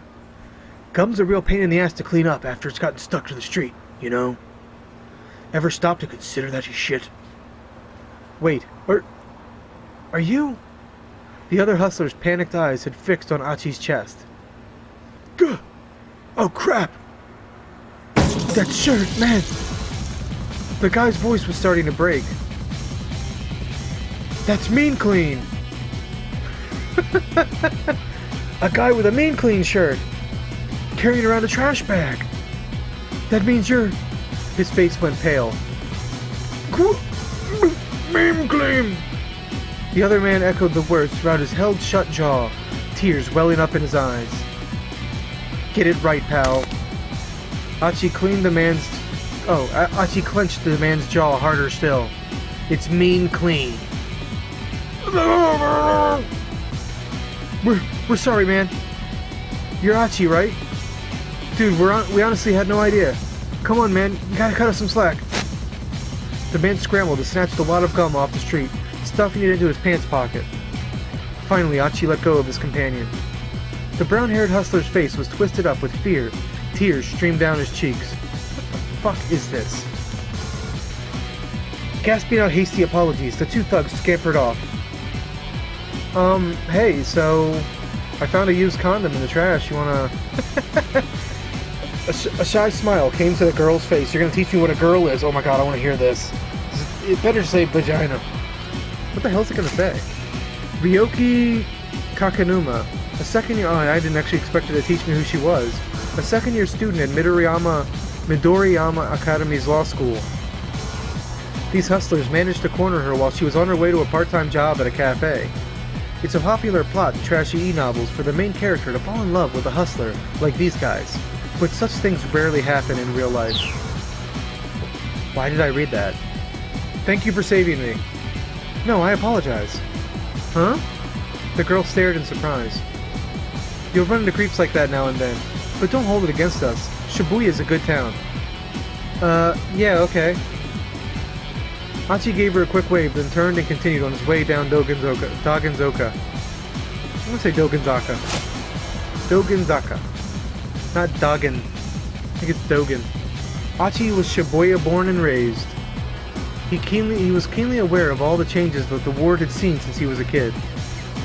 Grocery stalls and inconspicuous little side streets, tiny parks nestled between buildings. Achi knew it all, like the back of his hand. Trash, human or otherwise, had no place in this town. Not on his watch. I don't think this is ever gonna be something I'm gonna play. Achi made his way down toward Shibuya Station. Throngs of people stuffed to and fro across the scramble. The view shifted constantly from one moment to the next, almost as if the city itself were alive. It is a lot. Give me this drink. And if the city was a living thing, Shibuya Station was its heart. With streets like Bunkamoridori and Center Gai, serving as the arteries pumping a bloodstream made of people. Today, as ever, the heart was pumping that blood to every nook and cranny of Shibuya. That still wasn't the way. That is a weird sentence to read. And there was Achi, just another part of this great urban organism. Guess I'm one of the city's white blood cells. Oh my god, this is fucking stupid. Or wait, maybe I'm a red blood cell. Hold on. Is that right? Or did I have it right the first time? White blood cells eliminate pathogens from the bloodstream. Red blood cells carry oxygen throughout the body. Achi was probably thinking of white blood cells. Yeah, that's what I think too. Alright, this is fucking weird. Reverie? What the fuck is that, reverie? Emerging from his reverie, he noticed a rather conspicuous young woman standing by the statue of Hachiko, outside Shibuya Station. It's more I'm not really feeling this, but I want to see how it ends. She's where the dog dick is. Oh my god. Why do I notice these things? She's totally my type. She's literally... the dog dick would be... I would be laughing at her. I would be the guy that she's all like not self-confident about because she thinks I'm laughing at her because something's wrong with her. I'm laughing because your head is right where the dog's dick would be. Oh, she's totally my type. To be up someone's alley. To be someone's cup of tea. Really? Yeah, this game is weird. Wonder if she's a model or a small-time actress or something. Look, if she's waiting for someone. Oh, looks like she's waiting for someone. Probably another guy. Dang. Who talks like this? Good looking as she was, there was no way she wasn't already taken. How often is that true? Hang on.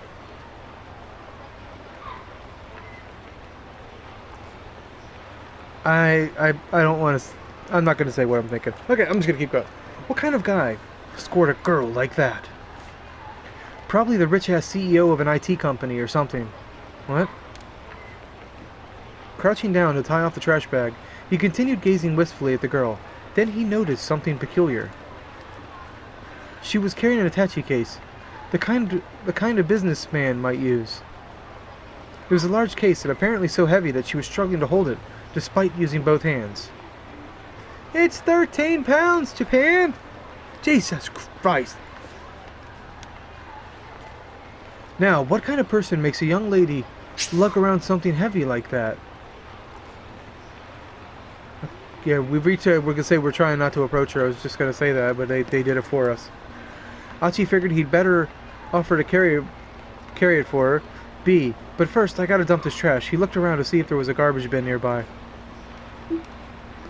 Use the D-pad to select an option, then press X. But first, I gotta dump this trash. He looked around to see if there was a garbage bin nearby. Now, Achi won't approach Hitomi, which means he will avoid being arrested by Kano. At the same time, Kano's fate will also change. So how the fuck would you know this? Would you have to know every fucking point? Because that's a stupid game. Or are you going to tell me, like, oh, it's updated? And he will no longer wind up at a bad end. So let's switch back to Kano's story using the time chart. Press triangle to open it. Huh. This is the time chart. It shows the protagonist's progression. This is just like that Will game I was playing. Throughout the story, decision points are marked with, okay. Kano's fate is changed based on Achi's actions. Select Kano's 1030 block and then press X.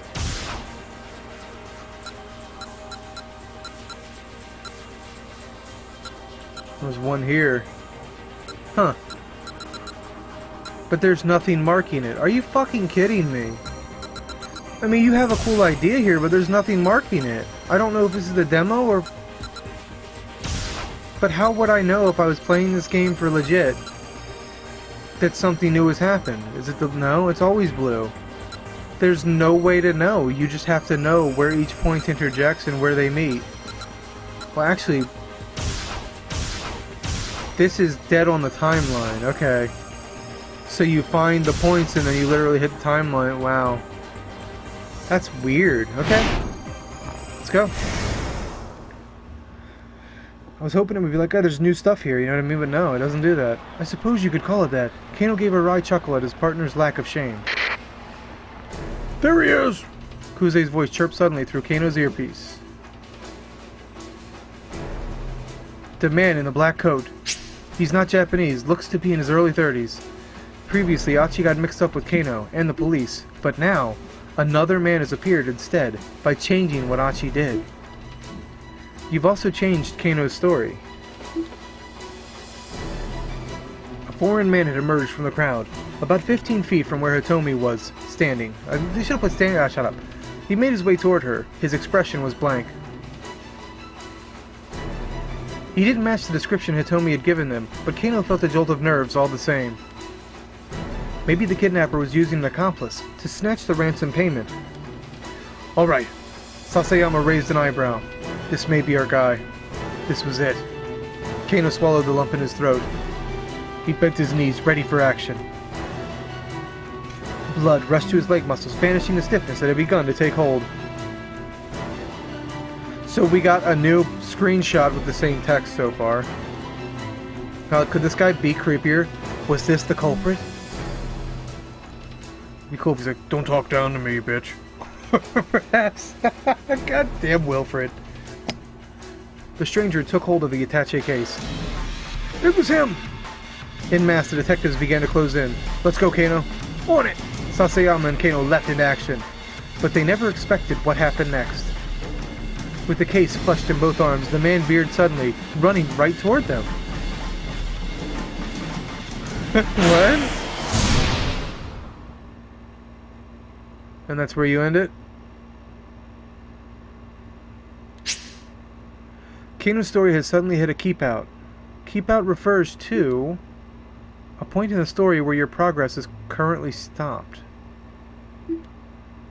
In order to advance beyond a keep out, you need to jump from another protagonist's story at 10:30. Achi has the text.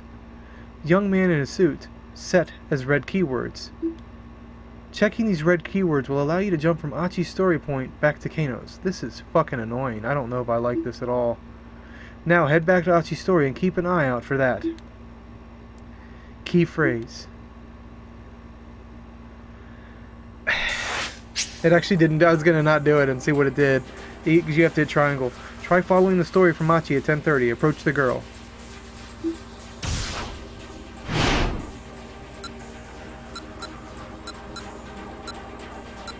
Pretty weird.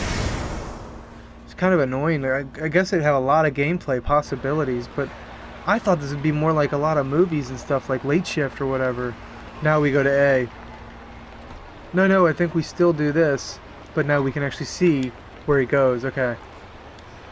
Now we're at somewhere new. Huh? A man had come up beside the girl. He was dressed in black and he wasn't Japanese. It looked like they were having a conversation. That's not a conversation. Did people not understand what conversations are? The girl nodded tensely at something the man said. Achi stared.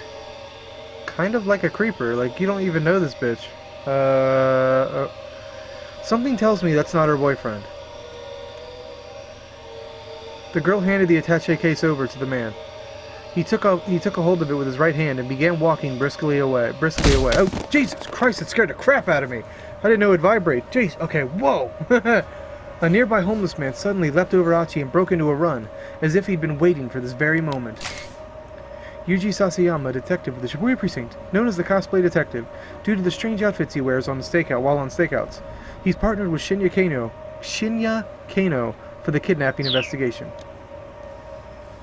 Sprinting alongside him was a young man in a suit. Some red words have appeared, okay? This is what we were looking for. Important keywords that let you jump between different protagonists. Stories. God damn, it's so weirdly gapped. This allows you to shift between characters at specific points. This can also allow you to clear out a keep out in other character stories and let you read on. If you come across red text, press square to underline it, then press OK. A window will appear allowing you to jump from one protagonist to another. At that point, then press X to continue. The other character story after the keep out. Give it a try. That automatically switches over. By performing a jump from the screen, you can advance another protagonist story past the keep out. Press X to confirm and jump over to the story. It's weird, they're making it sound all complex, but it's the fucking same system we've been using. Let's go, You did it, jump successful. In 428, you will often need to jump to get past the other character's keep out. Jump from red keywords to clear a keep out. Keep this in mind as you advance through the story. Okay, there won't be any more tutorial messages for a while if you get stuck somewhere. Try changing protagonists or making different decisions to advance. Am I wrong? Is this not a demo? Did I buy this game? You can use the time chart in the main menu. From the main menu, you can access gameplay explanations and adjust settings. Press triangle to open the time chart, and options to open the main menu. Did I purchase the real game? Because I am so fucking lost right now. I'm just going to go back to it. Ah, fuck.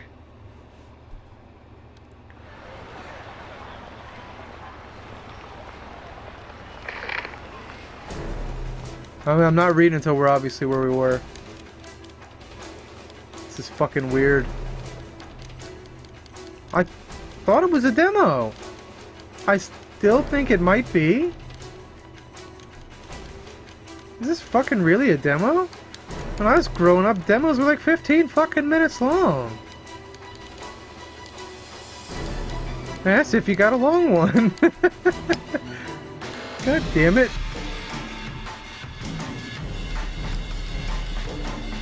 Here we go. Kano whipped off his costume, glasses, and followed in hot pursuit. At the crosswalk, the signal changes to red and the flow of foot traffic abruptly halted. Just as quickly, hundreds of cars all lurched back into motion. Oh, that's kind of cool. There was no escape for the culprit now. Or so it appeared. The converging cops slowed their pace, confident the man was cornered.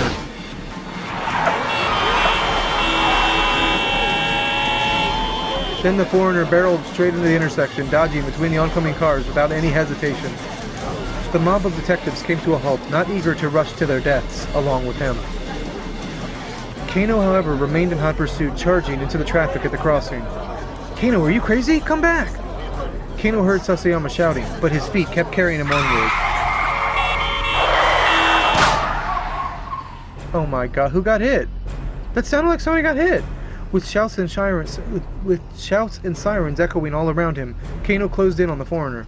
Just a little closer, and he'd be in tackling range. He leaned forward, preparing to pounce, his eyes fixed on the culprit's feet. It was now or never.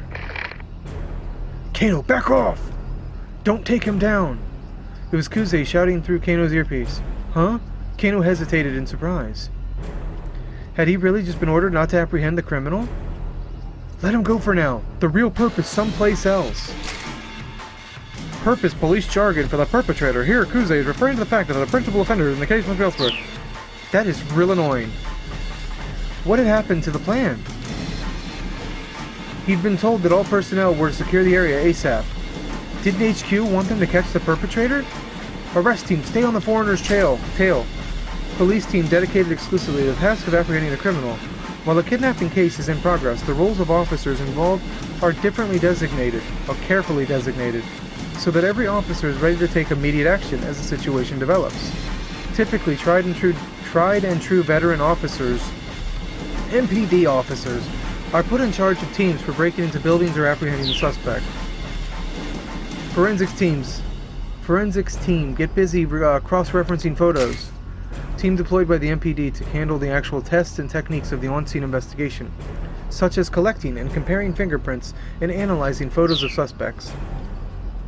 Even if this foreigner was only an underling hired for this one task, the police had now tipped their hand that they had been lying in wait.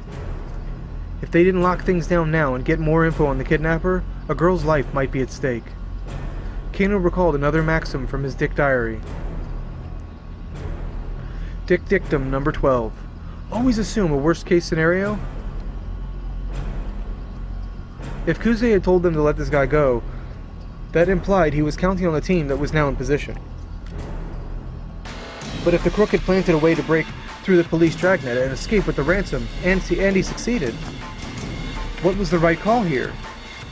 Should he take this guy down or back off after all?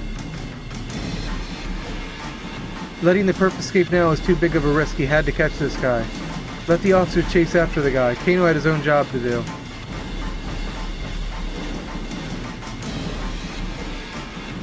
I have no reason not to believe. I'm going to listen to the orders for this one. Kuze's instructions had been clear. Let the officers chase after the guy. Kano had his own job to do. He broke off his pursuit, pointing the next wave of detectives in the direction the foreigner had fled. Kano had almost gotten close enough to get a good look at the guy's face, but if Kuze had ordered him to let the guy go, well, his boss should know what he was doing. The perp was someone else's problem now. This is weird. He had just ceased his pursuit when Kuze's panicked voice sounded shrill in his ear. Someone's taken a Tomy! Kano recognized Kuze's trademark squawking immediately. Subject is male. He appears to be carrying a gun. He's fleeing in the direction of Meiji Dori. What? Kano could hardly believe it. Hitomi had been kidnapped. Had she been abducted by whoever had taken Maria? Maria, ¿por qué? Maria. But why? Someone must have been waiting for the moment when the police took their eyes off of her. Something's very wrong here. What in the world is going on? Kano hurried to search for the man who'd taken Hitomi. If he was headed towards Meiji Dori, there was a good chance he'd gone down one of the alleyways nearby. After darting through the side streets, he spotted a different man, another foreigner, crossing an intersection, a few dozen meters ahead. The man was dressed in black, just like the guy who grabbed the ransom money. Kuzi's right. The kidnapper wasn't acting alone. But wait, something was amiss. Hitomi wasn't with him. Where was she? Kano skidded around the corner, then stopped short. The man in black was standing there, pointing a gun right at him. Before Kano could react, the man fired. Kano felt hot all over, as if he were on fire. That cop is on fire! No. All except for his cheek, pressed against the asphalt, and the palms of his hands. They felt so cold. There was nothing he could do. Nothing. That is, except lie there and watch as his killer turned and walked away. Bad end. Shot by a foreigner. So does this not end? By trying to find the man who'd taken Hitomi, Kano ran into a different criminal, and unfortunately for him, got shot. If the criminal hadn't been able to get near Hitomi, she probably wouldn't have been taken away. Have Achi make the choice to talk to Hitomi instead at 10:35. So it's not fully letting me play out the scenarios, it's jumping back and forth, back and forth. That's gonna get so fucking convoluted. So I have to go back in the fucking timeline. Does this end?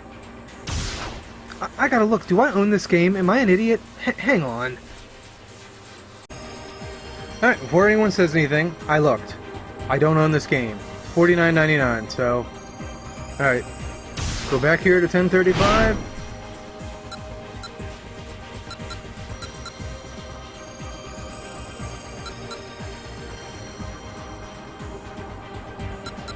And the A, B we did, and then I guess jump. Right? This is fucking stupid. Oh, when the guy jumped over him. Come on, camera. Or mic. I'm fucking turning on mic and I'm come on, camera. A nearby homeless man lived, okay. Was a young man in a suit. We don't want to do that, okay? Then seemingly from everywhere, a whole bunch of other guys burst into motion. What the fuck? First one. Oh, first one, then another. A third, a fourth, a fifth. Over a dozen now. What the heck? I fucking hate when they do that. If you're gonna act like you're a real person, no one goes, what the fish fart was that? Holy fish fartin' McGee. Clearly something big was going down. Were they after the attaché case? Within moments, Hachi lost sight of all of them, through the crowd. With that many people chasing him, the guy with the case was sure to get caught. But wait, there's more. What about that girl? You're gonna lose that girl, yes, yes, you're gonna lose that. Turn that off! Hachi turned back around. The girl was still there. She was staring in the direction that the man who'd taken the case had gone, a worried expression on her face. Hachi couldn't shake the feeling that something was very wrong. Maybe he should talk to her and ask what was going on. Another crazy day in Shibuya. They had to be shooting a scene for a film on location. It would probably be a mistake to intrude. We'll try A. Hachi couldn't shake the feeling that something was very wrong. Maybe he should talk to her and ask her what was going on. But just as he was making up his mind, a middle-aged man in a ratty business suit shuffled awkwardly over to her first. Was there something wrong with one of his legs? He was using a cane to walk. Then one of his hands slipped into his jacket pocket. Hachi could scarcely believe his eyes. Oh shit. A revolver. Oh Jesus Christ. Get out of my head, Metal Gear. Who the fuck uses a revolver? Suddenly a young man came running through the crowd. Seeing him, the man in the cane turned his heel and vanished in the scramble. Something big was going down. What is all this? Is that the guy who killed him? The young man closing in on the girl, his expression grim. That guy's up to no good. Hachi sprang into motion. Leaping high, Hachi delivered a flying kick right between the man's shoulder blades. The guy went down but recovered surprisingly fast, spinning back to his feet to grapple with Achi. What the hell is your problem? Oh, see, they do say cuss words. What the hell is your problem, man? Achi snapped. The two stood staring each other down as the crowd swirled around them. Let go of me. You let go of me first. After you let go of me, sure. You first, pal. Don't you call me pal, man. Oh my god. Don't you call me buddy, guy? Don't you call me man, pal. Neither man was willing to yield. And apparently all from Canada. The crowd had parted to avoid the scuffle. Passerbys were staring from all sides. I think girl on the right's pretty cute. Only the girl on the right I like. Okay. Well, crap. Achi got a sudden sinking feeling. What the hell am I even doing? Jumped in over my head as usual. His anger melted away. He loosened his grip. So far, we have two characters that kind of suck shit. Okay. Without further agreement. I know it's his argument. Hang on. Without further argument, the other man let go of Achi's jacket. Hang on, I need a sip of this refreshing beverage. It's a motherfucking Capri-Sun. Every once in a while, I go back to, like, lunchbox days. Turning quickly away, the stranger hurried over. I should go, like, get a bunch of Lunchables. The stranger hurried over to the statue of Hachiko, where he dropped to his knees, dejected. The girl who'd been standing there was nowhere to be seen. Maybe this was the guy she'd been waiting on. The guy was clearly upset that she was missing. Achi actually kind of felt bad for him. He decided it would be wise to leave while the guy's attention was elsewhere. So he picked up his trash. Forgot about the trash bag. Woo! If you're trying to leave quietly, you don't pick up your trash bag, bro. He hurried back along the road to his house.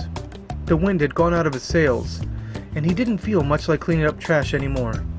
Oh well, guess I'll read some manga, and go to bed. I think he's got a porn manga and he's gonna beat off. Better play it safe before the day got any worse. Oh, yeah, that's what it said. Is that it? So going home to masturbate's a bad ending, guys. God damn it. Achi's interference with the young man, it was Kano, disrupted the detective's sting. If Achi hadn't acted on impulse when he saw Kano heading for Hitomi, things might have gone differently. But how can you make sure Kano doesn't return to the scramble and startle Achi? The key lies further along in Kano's story.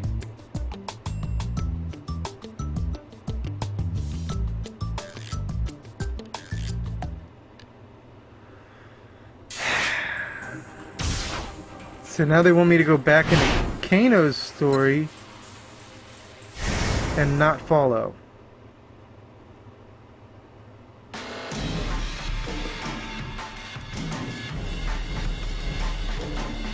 Alright, so I guess we catch the guy. I had to catch this guy. Letting the perp escape now is too big of a risk. He had to catch this guy. Usopp! ASAP. The man darted down a narrow alleyway. Kano ran faster. The man sprinted through the side streets. Evidently, he knew his way around Shibuya pretty well. He noticed two people over by a trash pile. At first, they appeared to be a young couple. What? We're gonna fuck near the trash pile? Then, looking more closely, he realized that the girl was Hitomi, and that's Achi. Mr. Kuzi, I've located Hitomi Osawa. The couple took off running, the rough-looking guy dragging Hitomi by the hand. She's with a man in his 20s. It looks like she's being led away against her will. I don't know how. She could be, like, not running with him. I guess I could... we're looking at a still image. Clarify, please, Kuzi demanded. What's going on? What's going on? I'm not sure. Was this guy a member of some criminal group? Look at that fucking long hair. Fucking gotta be. It looked like the two were running away from something. It'd be cool. There's two women. They're on the run. She would be so mad. We'll handle the foreigner. You go after Hitomi. Got it. Kano sprang into action. Stop right there! The young man glanced back at Kano. But, rather than stopping, he picked up speed, continuing to drag Hitomi with him. She didn't seem to quite be able to keep up. Kano knew he couldn't catch the... Kano knew he could catch them. He tried to close the distance in a sprint. After a short distance, the young man stopped, realizing he couldn't outrun his pursuer.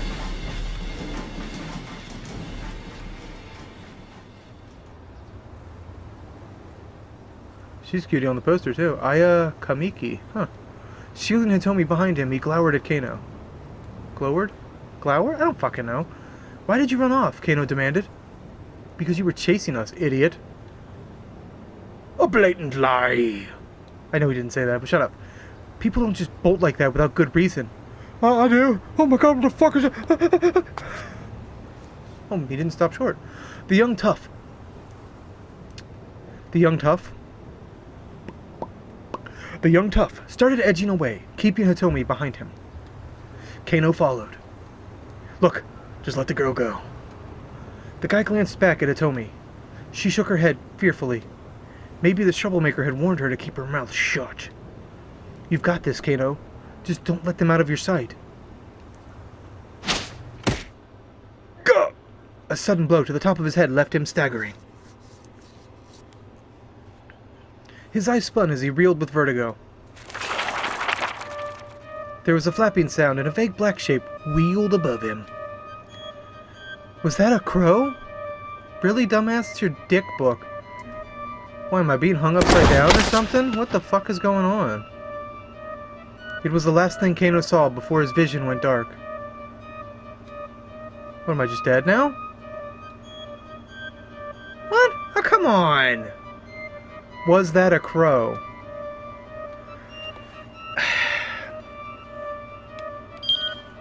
In the midst of chasing the man who snatched the attaché case, Kano happened across Hitomi and Achi.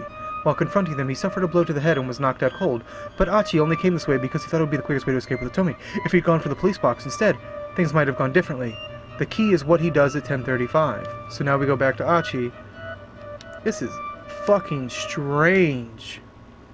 And kind of annoying. I want to see if it's going somewhere. So here... I got a bad end with what I did before, so how do I... God damn, this is weird.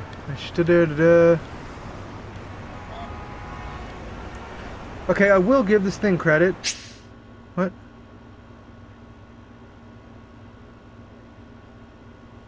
Press up to go back and reread sections you've already played through, to scroll ahead through text you've already read. Press down when rewinding or advancing like this. A book will sometimes appear in the upper left corner. Press X while this is being displayed to reread the current page. Okay.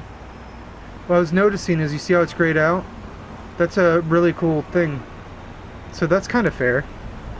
So that's how you know what you've done. So obviously you want to do another crazy day in Shibuya. They had to be shooting a scene or some shit. Here you go. It would probably be a mistake to intrude. Yeah, I bet that's what it is. Some TV show about a kidnapping and the girl has to make the ransom handoff. But the guy never gets any. Fucking tired of this movie. And there's probably some actor lurking around here playing the suave, handsome detective. Achi gave a chuckle and turned away. Fucking Lifetime shit. A soothing I don't know if it was what it's called in Japan. Probably something similar. A soothing breeze. Because they don't have much creativity with TV shows. It's weird. That's why I don't really watch TV much anymore. Blew by as wispy clouds drifted overhead. They picked a nice day for a shoot. It looks murky and shitty and overcast, but whatever. Smiling inwardly, he resumed his trash-picking mission. I don't know why that was hard to say. Wondering what other surprises the day would hold. Oh shit! A few moments later he heard a loud bang, and the scramble went into an uproar. Huh? Someone blew a tire. Really? Really? It said blow, but shut up. People were running from all directions to see what had made the sound. Oh, maybe they're shooting an action scene now. Achi was a tad bit curious, but he strolled away from the scramble without looking back. Maybe he'd head out to Yatsuya today to stretch his legs a bit. Oh, fuck! I could have checked that. It was best not to get distracted. There was trash that needed collecting.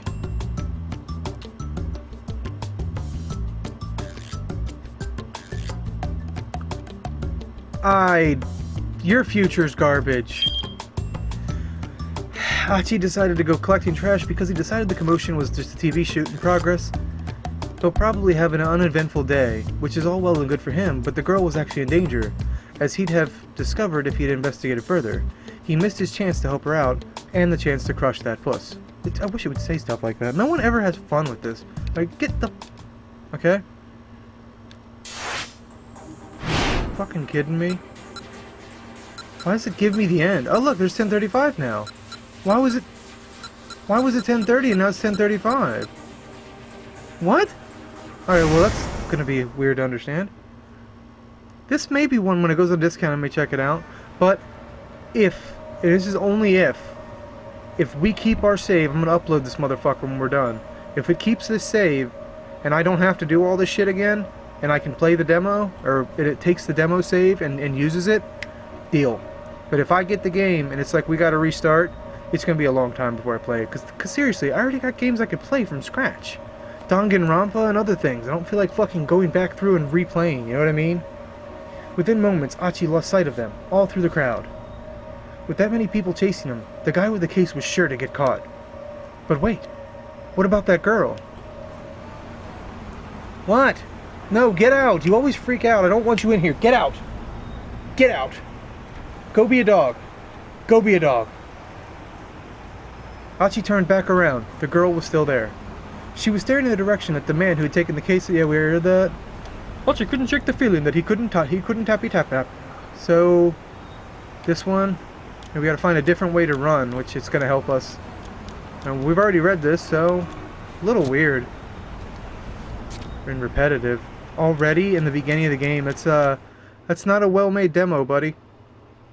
I shouldn't be repeating shit in the demo, man.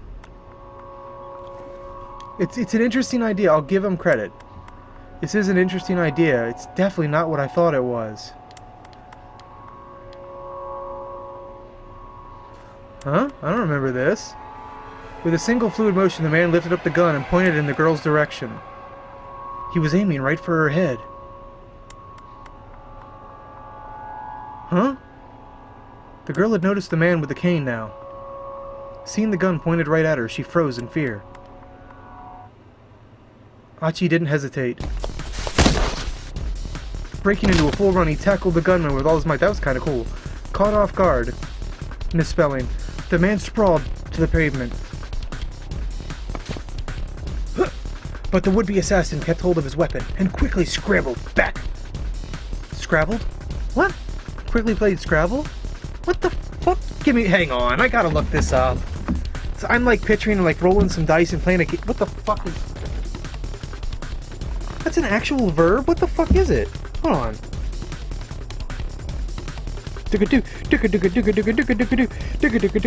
No, not get that.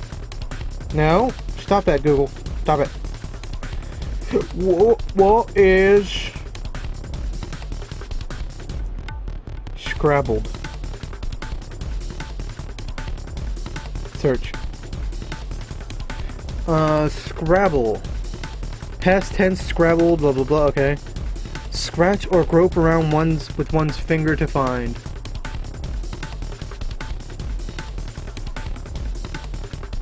I think they used the wrong word. I think it was supposed to be scrambled.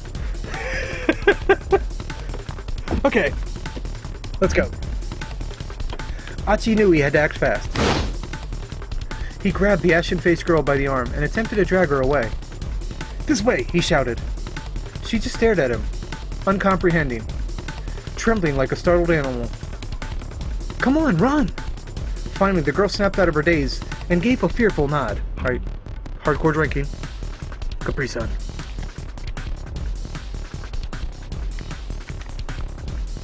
The police box! I kind of want to see the bad end, right? Let's just get out of here. The would-be assassin was getting back to his feet. Achi grabbed the girl by the hand. Run! Without so much as a backward glance, he led her beneath the railway overpass for the Yamanote line. They needed to get as far away as possible, and fast. Their best bet was to head toward the east side of the station. It was less crowded there. It would be easier to run. Don't worry, you can trust me. I don't know if this is harder to do, because they had to do all of this and get like good pictures, and this might have been harder to do than a movie actually. Dragging the hesitant girl behind him, he took off through the crowd. Suddenly it dawned on him that he still had the trash bag in his other hand. You know, this thing's gonna be a real pain in my ass. Achi paused just long enough to toss the trash into the garbage bin as they passed by a park, then took off again. Someone shouted from behind, Stop right there! Achi looked back in alarm to see a stranger charging after them.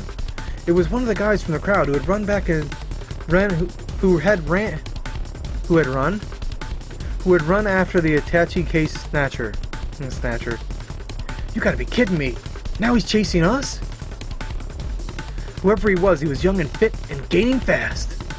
Realizing the girl could never outrun this guy, Achi stopped abruptly. Oh, like you had a chance? What a cocksucker. Shielding her behind him, he turned to face the stranger. We know this is the wrong decision. Calm down. I just want to see what it is. I'm having fun. It's kind of cool to do this in a demo. I gotta give him props for that. Why did you run off? Because you were chasing us? The other fellow eyed Achi skeptically. Maybe he was a buddy of the man with the cane. Keeping his guard up, Achi began to back away. Look, just let the girl go. The guy was acting like he knew her. Achi gleaned back, but the girl only shook her head, wide-eyed. The other man's posture shifted, preparing to lunge. But as Achi braced himself for a scuffle, something came crashing down upon the stranger's head. Oh yeah, now we get to see what happened. Gah! Gah! Gah! His eyes wobbled and spun in their sockets as he collapsed into a heap on the ground. And there, standing behind him, sweet, what? Was the girl he'd helped out earlier. The one he'd saved from the hustlers. You fucking bitch. Okay, this is kinda neat. Hey, you're that girl from this morning. Are you okay? Next to the fallen pursuer's form was a rather thick book. Oh my god, I wonder how people will take this. She nodded toward it. He looked dangerous, so I just threw that at him. Oh, she threw a book at him. Jesus Christ. It's like hitting someone with a Bible. Oh, yeah, thank you. This saves my bacon big time. It's the least I could do after the way you helped me earlier. Sure thing. You should probably get out of here before that guy comes too. Like you said, he's probably dangerous. Right. Achi scooped up the heavy book and handed it to the girl, who promptly left the scene. Now, we better get out of here. The girl nodded. They started down the street only to see a man with a cane round the corner a few dozen meters ahead. It makes sense so you don't run into spoilers for the rest of the story. That's why they have the dead ends. Okay, I'm starting to understand this. This is not good. You really have to analyze the story to do this, though. The assassin had spotted him, and he hurried in their direction. Baños. Why is it in Spanish? It says bathroom. Where the hell are we? Why would in Japan it say bathroom in Spanish? This way. Achi led the girl into a nearby alleyway. But this way's a dead end, the girl said breathlessly. Like I said, you just trust me. Stopping abruptly, Achi kicked down a wooden plank covering a gap between two buildings, clearing a space that a person could fit through. See? We can get through here. In you go. But the girl just stood there looking terrified. Yeah, you just took her into a bathroom like, come on. You fucking idiot. What's the matter? Achi asked. Come on, we gotta hurry. But She looked at him as if he too was about to pull a gun on her. He could hardly blame her. After all, he was just some random guy who had turned up out of nowhere. But this was no time for dawdling. The man with the cane appeared at the end of the alley. If they just stood there, he was going to catch them. Okay, sweetheart, hear me out, he said in a rush. The name's Achiendo.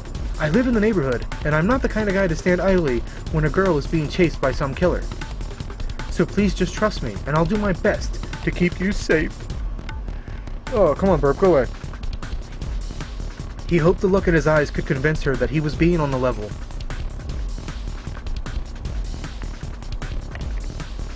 Capri-Sun. After a painfully long moment, the girl nodded her acceptance. Whew. Alright, let's start with this. They had paused beside an enormous stack of beverage crates. With a quick shove, Achi knocked down the whole pile. It's like 13 pounds. Sending it cascading across their pursuer's path. He said, it won't even take me 10 seconds. Now that was a close call. The man with the cane was floundering, struggling to get past the fallen Chris. I kind of would like to hear mumble like, "Goddamn bullshit." My bad, man. Achi called out. Mind cleaning that up for me? The man scowled back at them and fumbled for his gun. I'll show you cleaning. Achi flashed him a wave goodbye, then slipped away between the buildings with the girl. Yeah, it just reminds me of like randomly, you remember back in the day on PlayStation? Shut up. Or Sega Saturn, or whatever you own, Sega CD. They had these randomly like FMV bad games, but you still had fun. That's what I'm doing. I'm just going to check demos out and see if there's little secrets we find. I'm telling you right now, I'm kind of getting turned around because the ideas here are interesting. Kind of seeing what they're doing. Because I'm sure, I know you can play as the girl. I know there's a lot of characters in this one. Hurrying down a narrow alley, which also makes it the more complex. Oh my god. Could be a lot of secrets too. Hurrying down a narrow alley, they emerged onto a side street lined with dive bars and clubs. Assuming the man with the cane hadn't given up, he would probably lie in wait on the path back to the main road. Achi decided their best bet was to try to stay inconspicuous. I wasn't sure I was right with that one. Rather than risk getting caught on the move. Guess we can lie here for a bit, he said. The log lady? He led the girl to the entrance of a tiny old hostess club. Oh, really? She followed him reluctantly. No shit. Give me this. That didn't even really make sense. Why the fuck would you take a... One, why would they even let you in? And two, why would you take a girl to a hostess club? Like, the whole point, I thought, is that you're single and you want to... I don't really understand that they'd let you bring a date in there. They will? That kind of defeats the point. Like, what the fuck? You got a girl already. You don't need to go to the... Oh, shut up. Achi flicked a switch inside the front door. And a chintzy? I have never seen that one. Chintzy chandelier glowed to life. He sat the girl down on the small sofa beside the counter. Like you do. She gave him a worried look. I am way too close to this mic, dude. Achi felt a pang of embarrassment as he realized what she must be thinking. Yeah, dumbass. Oh no, don't get the wrong idea. I'm not going to try any funny business. Someone I know used to run this place. I'm not in business anymore, so I figure we're safe here. The girl chuckled at his evident discomfort. All right then, she said. So, we good? We're good. Okay, well, good. Achi made a vague attempt to straighten his disheveled clothes. So, how about some introductions? I'm Achi Endo, like I said earlier. You can just call me Achi. I'm Hitomi Osawa.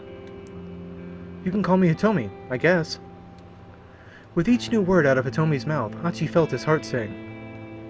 She was charming, personable. Just about everything about her was captivating. Achi had never met another girl like her. Achi. What? Why the fuck is he talking like a rabbit? Is something the matter? You were spacing out there for a bit. Achi shook his head to dispel his daze. Damn it, this is no time to get all starry-eyed. He needed to think of some way to keep her safe from the guy who was after her. Look, can you tell me what the heck is going on, you fish fart? I fucking hate when they do that. Please, I need to know if I'm gonna help you. I need to know if I'm gonna help you. Right, okay. I'm not really sure where to begin. Hitomi looked down, lost in thought. Apparently hers was a long story. Alright, she said, at last. I guess I'll just explain things as they happened. Wait, hold up. Could you keep it as simple as you can? What? I mean, I'm not really the sharpest tool in the shed. Complicated explanations ain't exactly my strong suit. Okay, Hitomi chuckled. I'll try my best. Jiggles keys. She got comfortable and then started her story.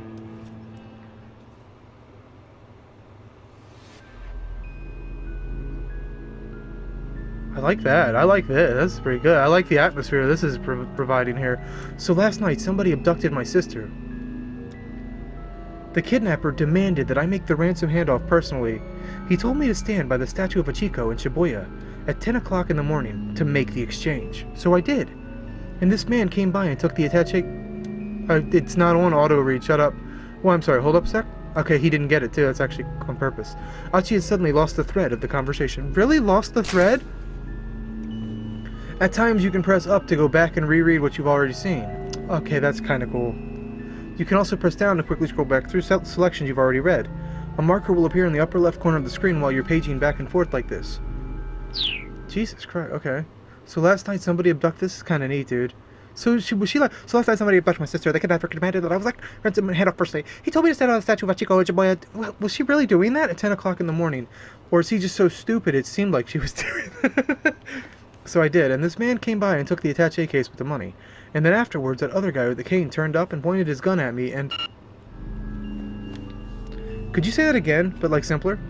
Huh? Sure? Jiggleskis? Ah! He's having a fucking... It's too much information. I don't know what the... It's like, it looks like he's in fucking pain. Oh man, okay, I didn't expect that. I'm just having trouble following it all. I mean, is this the plot to some movie or soap opera? No, that's not. Or some kind of hidden camera show? This is real. This really happened, you fucking idiot. The look at Hitomi's eyes was dead serious. She's like, what a fucking asshole. She's got to be telling the truth. What would be the point of lying? And he had seen the attaché case, and the gunman himself. How much was the ransom, if you don't mind my asking? Wait a minute. The guy that was... the guy that was coming for the money was the cane guy? How was he ever thinking he'd get away? Oh, whatever. How was he thinking he'd get away? This is weird. Hitomi hesitated. 50 million yen, she said, after a moment. Achi gave a whistle of amazement. I don't know how that translates on there, sorry. That felt very loud too, I apologize. The detectives told me that was a typical amount for a kidnapper to ask for. It's plenty, that's for sure. I guess there's good money in that sort of thing. As soon as the words were out, he realized his blunder. Sorry, I shouldn't have put it that way. But, you think you'll be worth 45? He fidgeted awkwardly, and Hitomi looked away. I'm an idiot, but okay, I think I get this kidnapping thing. So I'm guessing those guys who chased the guy who took the ransom were undercover cops? He replayed the scene in his head. But then, the kidnapper took the attaché case and ran, right? So if you were empty-handed, why'd that guy with the cane come after you? I'm honestly not sure. Hitomi's words trailed off. This was clearly difficult for her to talk about. Anyway, we should probably get you to the police as soon as we... No, we can't do that! Hitomi's tone was resolute. I can't take this to the police. Why not? You ever heard that song, fuck the police, fuck them? Achi waited for an answer, but none came. After a long and awkward silence, she stood up from her seat. I really appreciate the help. But I should go now. Go fuck yourself. She gave Achi a deep bow. I almost said blow. That's not because it was on my mind. I thought it... Shut the fuck up. That's what I thought it said. Nuh-uh, hold on. What do you mean, go? Go where? He hurried to intervene as she headed for the door. I don't want to cause you any more trouble. I'll figure the rest out on my own, somehow. Hey, I said hold on! Wow, she's like, it's this idiot. I'm not staying with this idiot. Hitomi ignored him and opened the door, and their argument came to an abrupt halt. Bad end. Oh. Did you really just sit there the whole time? Let's see how long this goes on. What an asshole. What a fucking asshole. Standing there was the man with the cane, his revolver in his hand. Damn, Perp. Excuse me. Huh, that's pretty neat.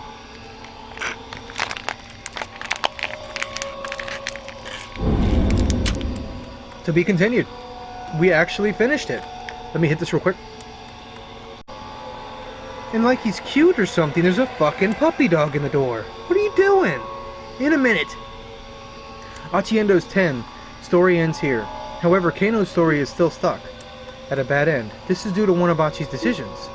Go back to Achi's decision point at 10:35 and change the choice he makes in order to change Kano's fate. This way, Achi's choice can help someone else while his own story remains resolved.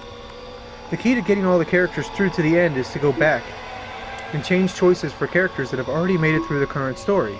or current hour of their story. God damn, this is fucking crazy convoluted. What decision? It's not 10:35 anymore. No. Here? They said his is over, right?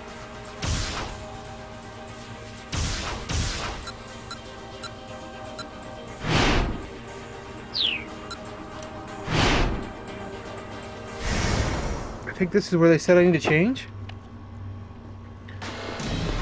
This is fucking weird. No, we're running after him. Oh, wait. Okay. He noticed two people by the trash pile. It's the same thing. What the fuck? Hang on, I'm trying to understand. I might have went to the wrong one.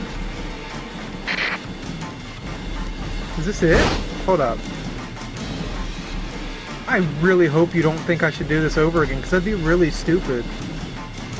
It's a long demo, too. Like, you'd almost be punishing people for playing your demo. I hope this save works with the game. I hope that's what you're doing.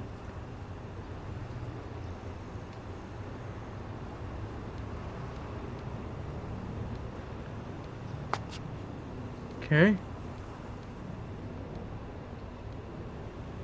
Is there a choice to make here? Was I supposed to...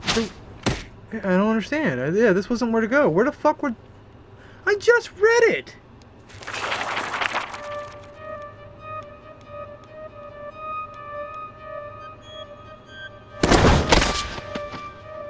It should allow me to go... It was the last thing he saw, but... It doesn't allow me to keep going? What the fuck? I consider that an end. So...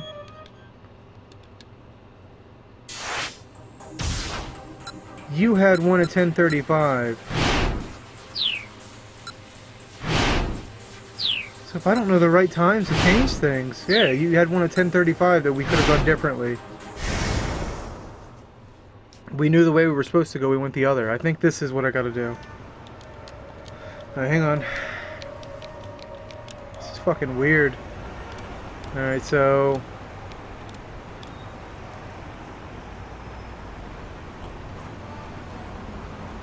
we go after her, okay.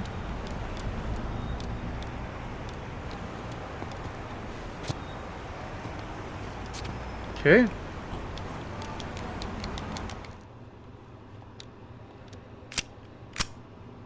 So does this mean I can just skip through this? No.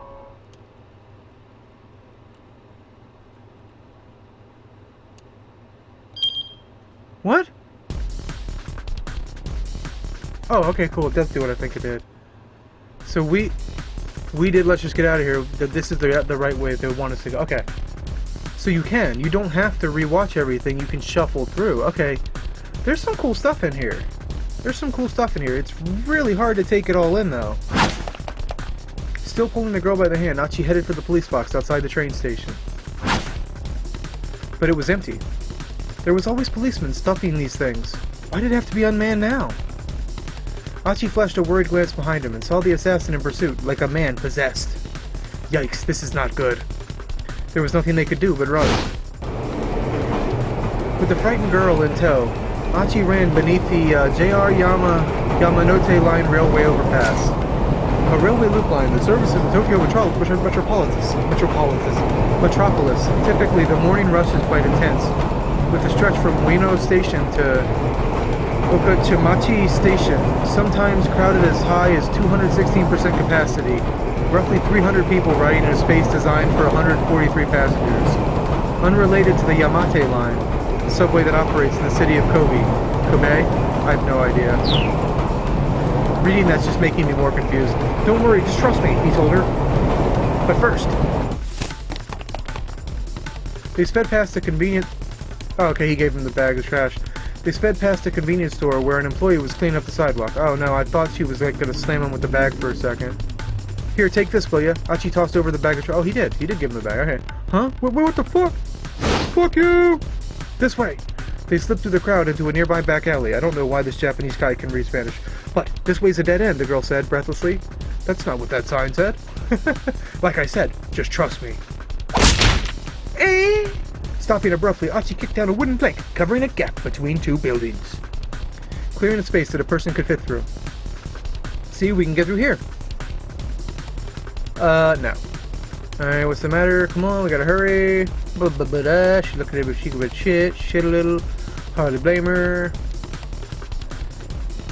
So, if I just kabushkis, and you just, what? Will you literally just take me to the next thing, right? You can't fucking... Nope. Could only go to book parts. And we're back here. What the fuck's different? She still left. I don't understand. Nothing changed from going a different way. It's not his story I'm supposed to change, is it? God damn it. So I was right, it's Kano's story, but where the fuck... Where can I change his story? And then this magnified by a game is gonna be... daunting. Now let's see if it warns us again what I need to do to progress here. Alright. His story ends. Kano has more to do. Read further along in Kano's story. Where? Where, you fuckhead? What in Kano's story can I... Oh. He never ended. God damn it. Okay, he never ended, dude. I was all confused. I literally just had to go back and continue. The man darted down a narrow alleyway. Kano ran faster. The man sprinted through the side streets. Evidently, he knew his way around Shibuya pretty well. The man shot out onto a major thoroughfare, then bolted up a pedestrian bridge. Just what? Just where the heck was this guy heading? Halfway across the bridge, the man stopped abruptly.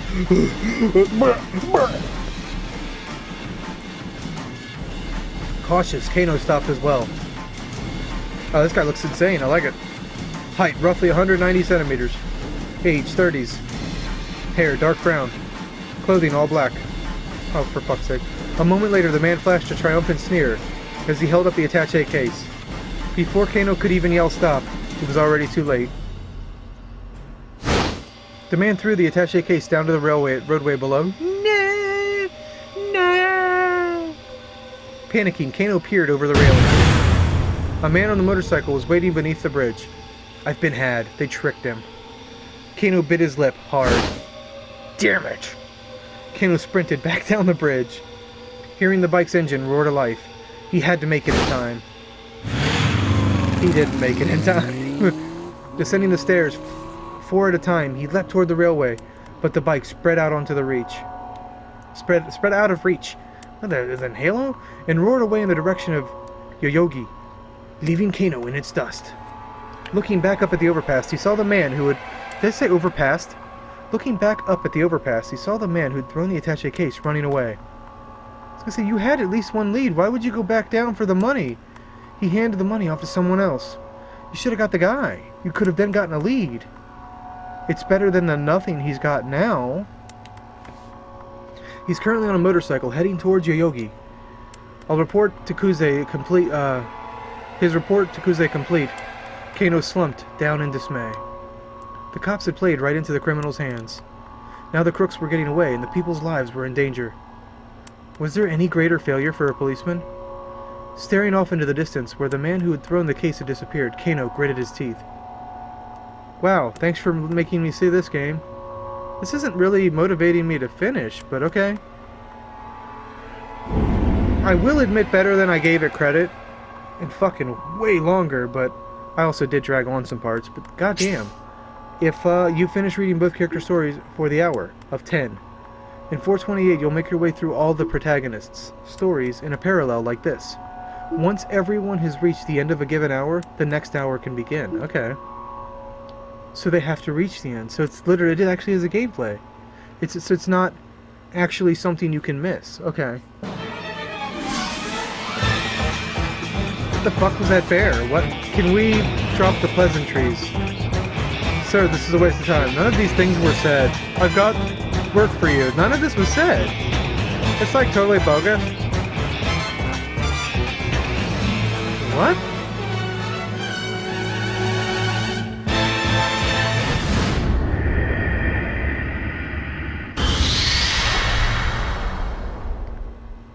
Huh. Words and, things. Thank you, this concludes the demo. What happens next? Purchase the full game and let the cat out of the bag. I kinda liked it, but if no one's gonna really watch it, I'm gonna let this demo do its thing. I'm gonna put this up as demo, and you're gonna see it's hours long, and if anyone actually watches this, we'll consider. But I was thinking a lot lately. Well, I really haven't been, but shut up. But I keep getting writings and like kick-ass comments and like the silver case. People keep watching Danganronpa and giving it likes. It's like, I do like these games. I do want to do more of these, so I'm doing this demo to see if you like it. And like I said, if there's actually some interest, we may get it. But I'm not paying $50 for this right now, because Ghost of Tsushima's about to come out. I got to get a lot of work done. I'm literally about to be swamped to the point I may not even DoorDash for a while. I may not do this either, because, well, at first I can, but if I have to record all night, I can't. Because, I mean, really, you think in your mind, you're just like, you can talk all day, no problem. It's different when you're trying to be pristine, clear. You've got to read and make sure you understand what you're saying. There's a lot of different energies and effort put in when you're a voice actor. And my point is, it's not as easy as you think. I would say the max you could really do, maybe others are better, it's about like 5 hours. Your voice is a muscle, dude. It gets tired. And it's not so much you can't talk, but you get all cracky, and nobody wants that. Nobody wants that in their stuff. Now, you could probably do that, but I think that's poor taste. And the client deserves better, and I mean, really, 5 hours is like, for me, like 50 plus pages of a book. It's a lot of fucking script you can read, so, but that's me. Thank you guys for watching. I hope you enjoyed. Surprisingly better than I thought. Like I said, I'll let you decide, because I kind of want these to be a bigger thing on this channel. As much as I love Yakuza, I think I want to do this more, because it's kind of my job, so it'll help me get better in multiple ways. Plus, it's kind of fun to see what's out there. I really want to experience Zero Escape with you guys too, but I don't know how to get past the puzzle. But I may just say fuck it and stream that and just look up the tips and get past, or just play it on YouTube. I don't know yet. I'll stream as much as I can, but like I said, right now isn't really the best streaming time for me. Thank you guys for watching. Take care and please be safe. Peace out.